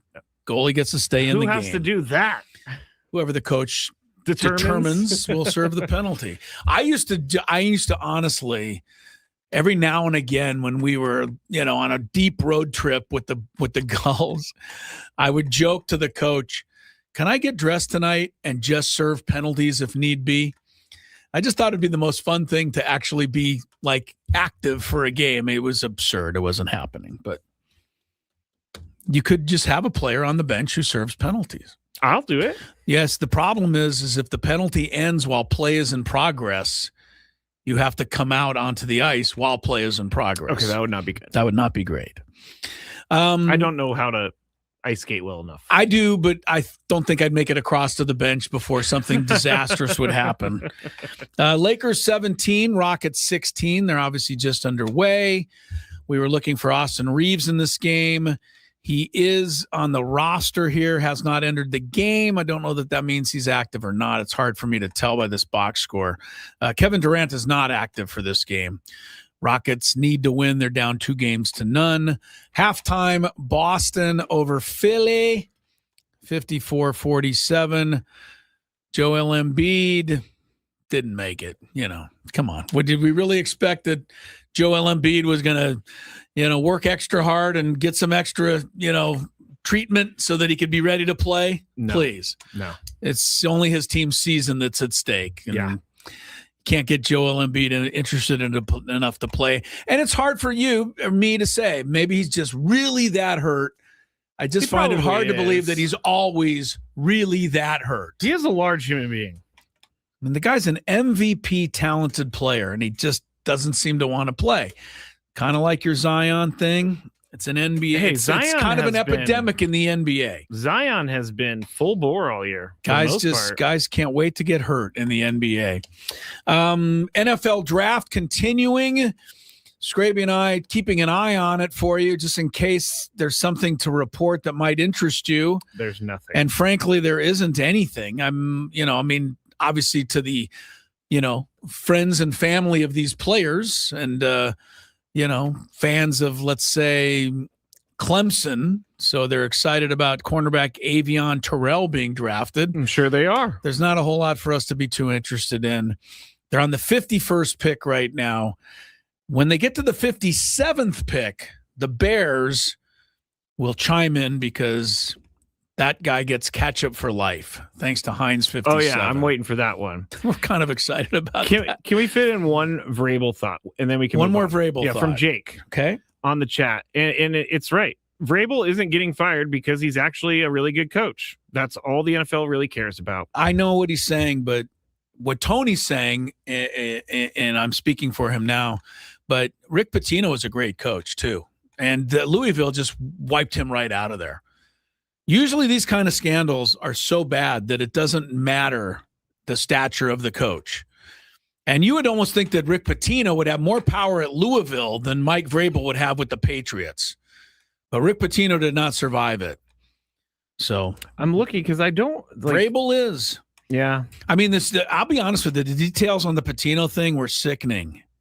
It honestly was. I do remember that. Really ugly, rumored stuff that he was, he got actually bad. And now Pitino is beloved again. It didn't take that long, right? He coached here in the tournament with St. John's. I didn't hear one negative comment on Pitino. The reason everything is, hey, we love watching Rick Pitino. He's a genius. He's a legend, etc. The reason Rick Pitino got fired from Louisville was actually because of a recruiting pay-for-play violation. I do remember that, but I know what you're saying is that he was also involved in that. He was implicated in all this other stuff. A double purpose right there. Didn't make it any better for him. But yeah, we'll see. Maybe Vrabel will make it. I just think that in this TMZ age, what's his name over there? Harvey Levin. Yeah, he's not done digging up photos.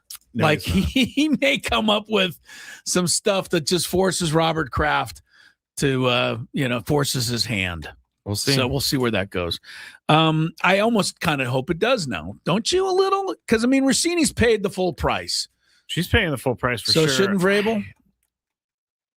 I don't like to go eye for an eye. Yeah. But the lying and the hiding of things does not scream to me leader of men. No, it does not. And that's exactly why Gerard Mayo was fired the year before. Because he wasn't a leader of men. Yeah.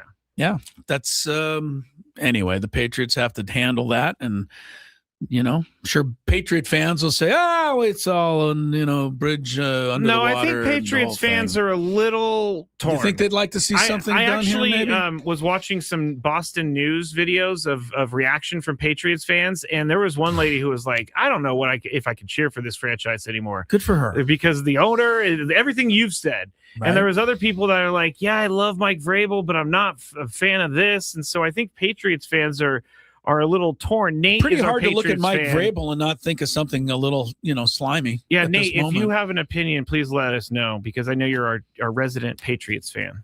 All right. While you're getting, I want to throw one thing in on the Padres. We haven't talked about them in a while. They're not playing today. Jason Adam will be on the show here in a bit. Game tomorrow, 3:00 from Mexico. Skraby and I are down at Mavericks in Pacific Beach, starting at 2:30. We'll be there for 2 hours. Don't be late. Get down there, say hello, get your name in the hopper, win some prizes, have some food and drink with us. All right, that's tomorrow. I mentioned this earlier, the late close stat, my new favorite stat in all of Major League Baseball. Late and close. Late and close. And for those who don't know, Skraby defined it again as saying seventh inning or later, you come up to bat with a chance to tie or put your team ahead. So it's a big at bat. Yes.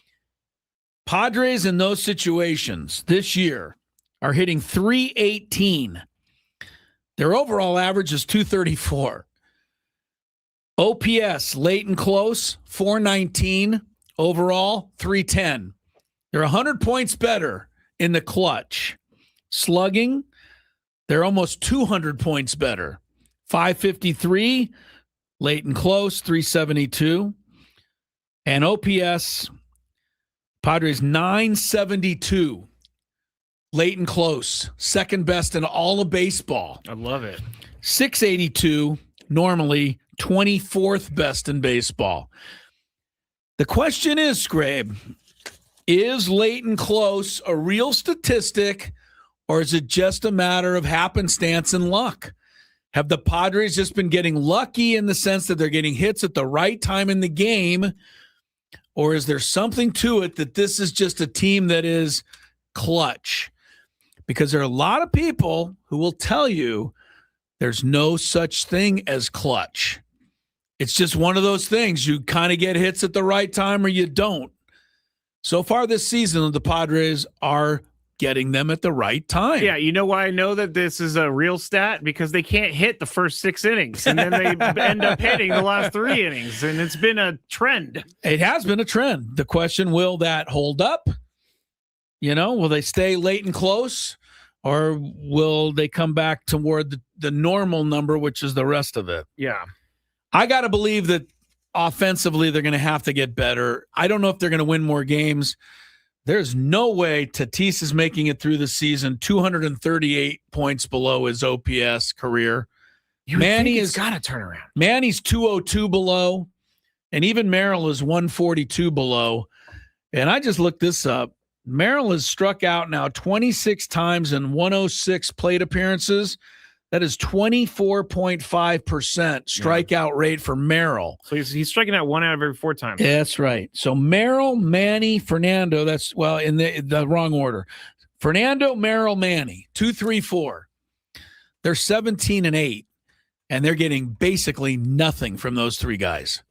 That really is remarkable when you think about it. Can you say that other teams should be scared of this team? Because if they do get these three guys going, that they're going to be awesome? I hope so, but I also don't think the guys batting 7, 8, 9 around them are going to keep coming through. That is not normally how it works. It does, yeah. Eventually, those guys flows. will kind of come back to norm, which means we're going to need our stars to be stars. Yeah, I say this on the Skraby Show all the time. The superstars got a superstar. But not yet. How many games? Ramon Laureano. Yeah, Laureano and Sheets. They're the two best. They've been the guys. Campusano. Yeah, Campusano as Who well. had that in the bingo card at the beginning I got to play. read you this. Gavin Sheets is the first player in Major League history to hit a go-ahead 3-run homer in the 9th or later twice against the same opponent in the same calendar month. Only guy to ever do that. Hit 2 3-run home runs in separate occasions in the same month against the same opponent. Beat the Rockies, on that 3-run homer in the bottom of the 9th. Yes. When they came back, and then he beat them yesterday with the 3-run homer. Yes. Gavin Sheets not going to be welcome in downtown Denver for much longer. Not going to be the same kind of hero there that one Anthony Gwynn Jr. is and always will be. Of course. Remember when we had Dan O'Dowd on, the former Rocky general manager? Yes. And he went on for 20 minutes about how great Tony Gwynn Jr. was for getting that hit off Trevor. Like, Dan, that's great and putting his team into the playoffs. We need to get moving, Dan. He was pretty excited. He was very excited. I mean, let's be honest. The Rockies have been to one World Series. That was the year. They wouldn't have been there if it wasn't for TGJ, our guy. All right, Jason Adam. He's going to help us get there, I hope. He's next on Gwynn and Chris. From the first pitch.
7, Gwynn and Chris.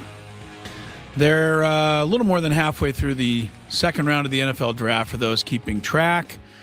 I'm not. The 49ers opened the second round with the wide receiver from Ole Miss. Unless you're an Ole Miss fan, you won't know who Deshaun Stribling is. Skraby, you'll soon know who he is because he'll be trying to fight to make your – yeah, you love him, right? He's fantastic. For Dolphin fans, linebacker Jacob Rodriguez from Texas Tech.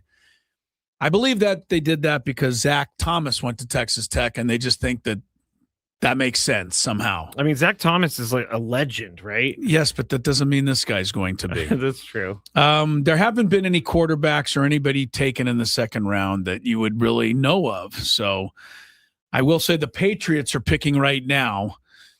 Don't make the joke. Maybe they should select a coach. Oh, hey, I didn't think about that one. You didn't think about that. that, And by the way, Joe. our resident Patriots fan, Nate, said no, Mike Vrabel messed up big time. Well, of course even Nate's going to admit that. The question is, does Nate say he must go? Or does Nate say, nah, he messed up, but I'm willing to live with it? That's what I want to know. That's good. From a Patriot fan. That's a good question. Real quick before we get to Jason Adam, Mason Miller, all the superlatives. We know that yesterday he got another save. It was his 32nd consecutive appearance without allowing a run. He tied Clay Meredith's all-time record for the Padres, most innings pitched, 33 2/3 without allowing a run. Here's the one that I thought was kind of cool. He didn't get a strikeout yesterday. That was the first time in 24 appearances he didn't get a strikeout. That's crazy. He had a strikeout, and remember, a reliever only gets to face 3 hitters. Yeah. But he'd had a strikeout in 23 straight games before that. He's awesome. Yes, he is. I don't really want to see him pitch in Mexico, though, so I want the Padres to have a big There's lead. just no way that anyone's ever scoring against him ever again. Knock on wood. Yeah, it's pretty hard to imagine, but who knows? Right now, he's pretty darn good. You're on one side, your mind says, absolutely, he's got to give up a run. On the other side, you're saying, but I've seen him pitch. Yeah, that's So, true. We'll see your where brain it goes. tells you one thing. Your mind tells you says another one. thing. Your eyes tell you something there you go. else. Thank Here's you for Jason Adam, who gets a different look at Mason Miller than we do. From the 855 Get Ross Traffic Center. Injured? Demand justice. Demand Jurowitz. 855GetRoss.com. Got an overturned vehicle that's blocking at least the left lane of the northbound 125 near the interchange with the 95 in Lemon Grove, and the southbound 5 still under the speed limit from Washington Street into downtown. Brought to you by Caltrans Asset Management. Caltrans assessment management work is underway on northbound 805. Crews will close all lanes of 805 from State Route 52 to Miramar Road tonight at 9 p.m. through Sunday at 5 a.m. Expect delays and use Interstate 5 to travel north of University City. Yes, and Friar Friday has arrived a couple of days early for us. A midweek visit with Padres reliever Jason Adam here on 97.3 The Fan. Jason, appreciate the time. How are you today in the thin air of Denver?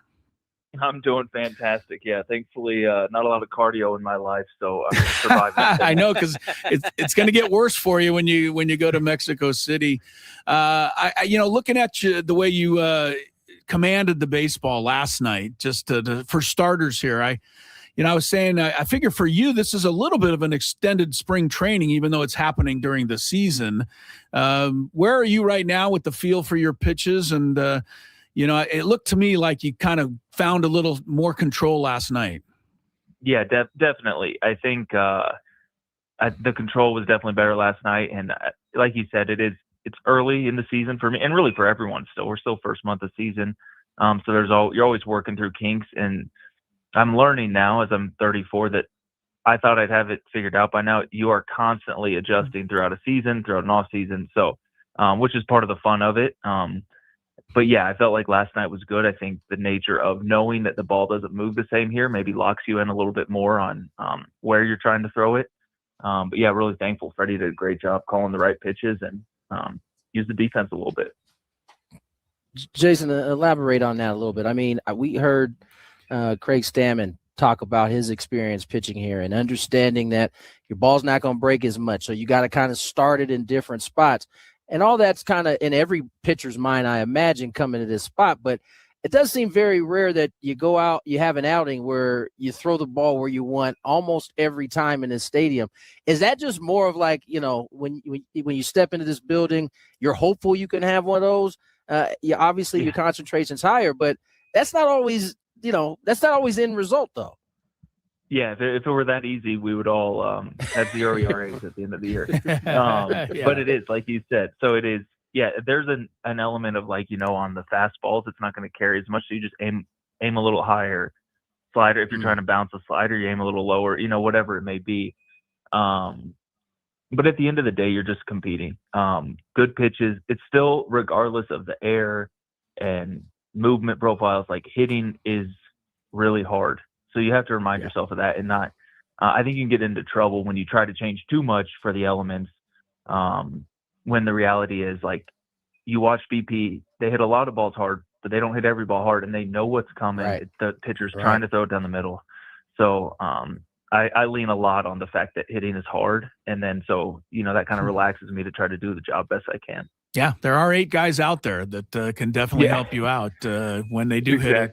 Jason Adam is our guest here. Friar Friday coming a couple of days early. And look, you guys are riding high here. 14 out of 16. So I guess the opposite of how do you snap out of it, the opposite is how do you keep it going without putting, too much weight on what's happening in the month of April. It's so early in the season, but we're all getting pretty excited around here, I must tell you.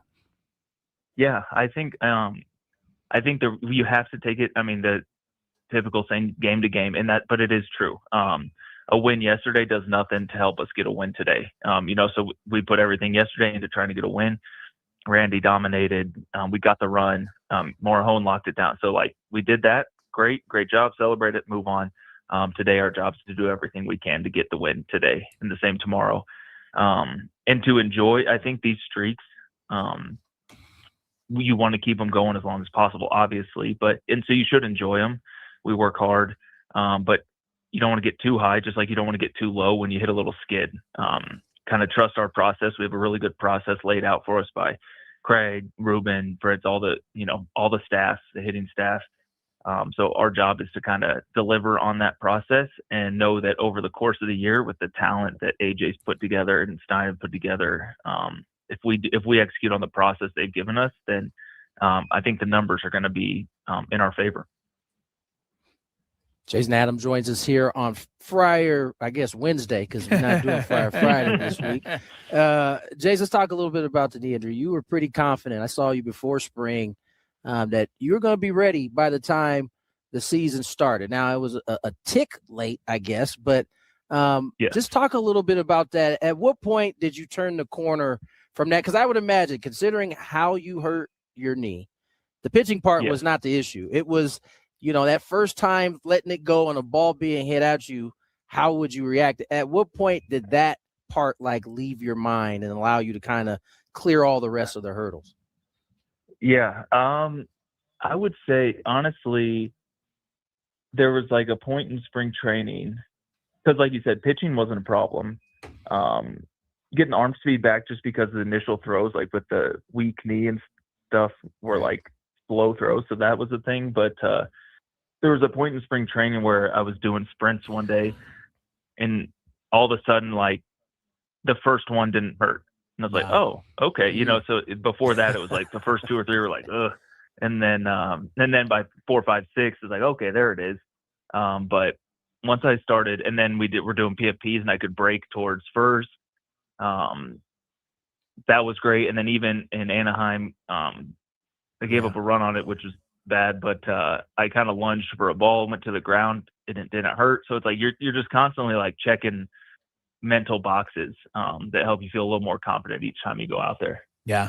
PFP used to be kind of just a piece of cake for everybody. You went through the motions, but for you, it meant a lot this year to kind of get back and rolling along. Jason Adams is with us. I wanted to just ask you, as a great relief pitcher, and you've now, been doing this, coming up on 8-9 years in the big leagues, and I know you were drafted out of high school, but I'm thinking nobody grows up and says, I hope I'm just an 8th inning guy. I'm assuming at some point, whether it be little league, pony league, high school, you probably were a starter. When did that change? Who convinced you that was your best ticket to the major leagues? Did it happen during your, minor league process? Because I'm still waiting for you to get one nod here, before it's all over. Well, yeah, I'll talk to AJ. We'll see. I was a starter. I was a starter through the minor leagues, and I kind of stalled out Double-A. So the Royals put me in the bullpen, and then I had some injury, and then traded me to the Twins, and they wanted me to start, but then I had some injuries I was out for about 3 years. And so when I came back from that, I was actually with the Padres in the minor leagues, and they're like, I only pitched once before I got released, but in their mind, it's like, hey, like, you're finally healthy. Let's just give you 1 inning at a time. And then so after I got released, I signed with the Royals, and they stuck with that. They thought bullpen too. And then, then it just kind of becomes your role. And I love it. I think for me, I love the looseness of the bullpen, and then the instant adrenaline rush of knowing this is your game. And the fact that, like, you really can't win a game out there. Your job is just to not blow it. That's a fun challenge. So yeah, it's definitely not, it was not the path I dreamed of, but I wouldn't change a thing about it. Yeah. Jason, as talking to some of your teammates, we were kind of, trying to figure out who the funniest guy is in that locker room. Your name came up multiple times. What is bad taste? do you take some sense of pride of being the guy that somewhat keeps things loose down in that bullpen? Because I know that bullpen can get tense at times. I'm sure it's nice to have somebody to break up the intensity that you guys really, especially with this team this year, a lot of close games. I'm sure it's been like that a lot down there. Yeah, it is. And like Wandy does great at that too, is that we got such a good clubhouse, such a great bullpen. I think for me, it's I was, when I first got to the big leagues, I was so stressed all game, every game. Yeah. It's like you're worried about it. I'm going to get option. I'm going to, and there's a lot to worry about, obviously. And when I realized, I have a theory that, like, all the great players to a certain extent don't care.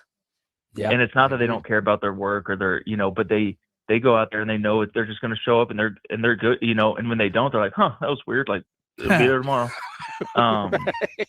So like, I'm trying to adopt that and try to share that with the guys. Like, hey, like, you sitting out here being serious for 6 innings is not going to help you make a better pitch here. Do what you need to do your prep, but we can have fun. And then you kind of save, like, if you got a bank of focus, you have a little bit saved up to lock in when it is your time. But no, it's such a fun group out there. Jason, I would add real quick. It's kind of hard to keep that kind of intensity for 9 innings for 162 games. It's hard to do it for a week. Exactly, which is probably why I'm not a starter. I couldn't last. I couldn't last that long in the game. I ran out of focus. But you would be exhausted. This game's hard enough. But I think when you play like a kid and just enjoy it and compete, then it stays a dream job, and you can play hopefully till you're 60. Yeah, well, the way you're throwing, man, nobody's going to get moving. You're doing an amazing job. Jason Adam is with us on the SDCCU fan hotline. It is not big bank banking. It's better, just along the same lines, and we appreciate your time. But I got a really big kick at the last homestand of watching you and Mason Miller up on the scoreboard doing a whole thing where both of you had, I think you put headphones on, and you were trying to mouth words, and the other guy had to guess what you were saying. You did a whole lot better at it than Mason did, but can you take us behind the scenes of how, those videos? And I just think as a team, you guys are great sports to be, willing to do all that, kind of poke fun at yourself, because the fans, I know, love watching that stuff. Yeah. We got an unbelievable social media team. They do. Their social media and like media generally. So they make it fun. It's we do a lot of that in spring training. But I mean, I think that stuff's a blast. Those are like games I like playing with my family or friends, you know. So they pick fun games. Mason, well, like you said, he was terrible at it. Yeah. So I am better at the headphone game. He throws 104. So I think I win that battle. But, yeah, I do too. Yeah. Being better at the headphone game's making you a lot of money. That 104 isn't going to help him at all. That's gonna do anything. He's gonna be probably working at Kmart in a year. Can you just really quick, in your relief words, because we're out of superlatives, your thoughts on what you're seeing Mason Miller do right now? Because you know how hard this is. I mean, it's crazy what he's doing. Yeah, it is. It's insane. I'm out of words too. I mean, it's the most dominant stretch probably any reliever has ever been on. Yeah. But it doesn't feel like it's just a stretch. It just feels like it's normal and it's just going to keep going forever. I don't know. I got nothing but good things to say about Mason as a person and as a pitcher. He's dominant. So thrilled for him. I know he worked hard this offseason and every offseason. But man, it is a treat to watch. Yeah. Skraby's worried, though. He doesn't want to see him pitch in Mexico. Don't. You think the streak will end there?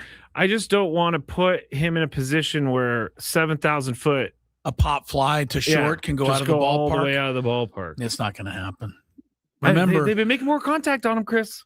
Yeah, right. The last 3 hitters have touched the ball, so he's on a negative streak. Very weak contact, but still contact. Yes, I hear where your concerns lie. All right, Mr. Skraby, we're going to call it a week there. Padres will enjoy the rest of the evening off. Tony's out painting the town there with the higher ups, the heavy lifters, the heavy lifters down in Mexico City. I think they're all having a good evening. They should. Tomorrow, Padres will play at 3:00, and don't forget Skraby and I will be at Mavericks in Pacific Beach from 2:30 to 4:30. It's at 860 Garnett, and we'll enjoy some of the game with all you tomorrow. Yes. For Tony, Skraby, Crisello, enjoy the weekend, everybody. We'll whoever we don't see Saturday, we'll talk to you again on Monday. Bye-bye.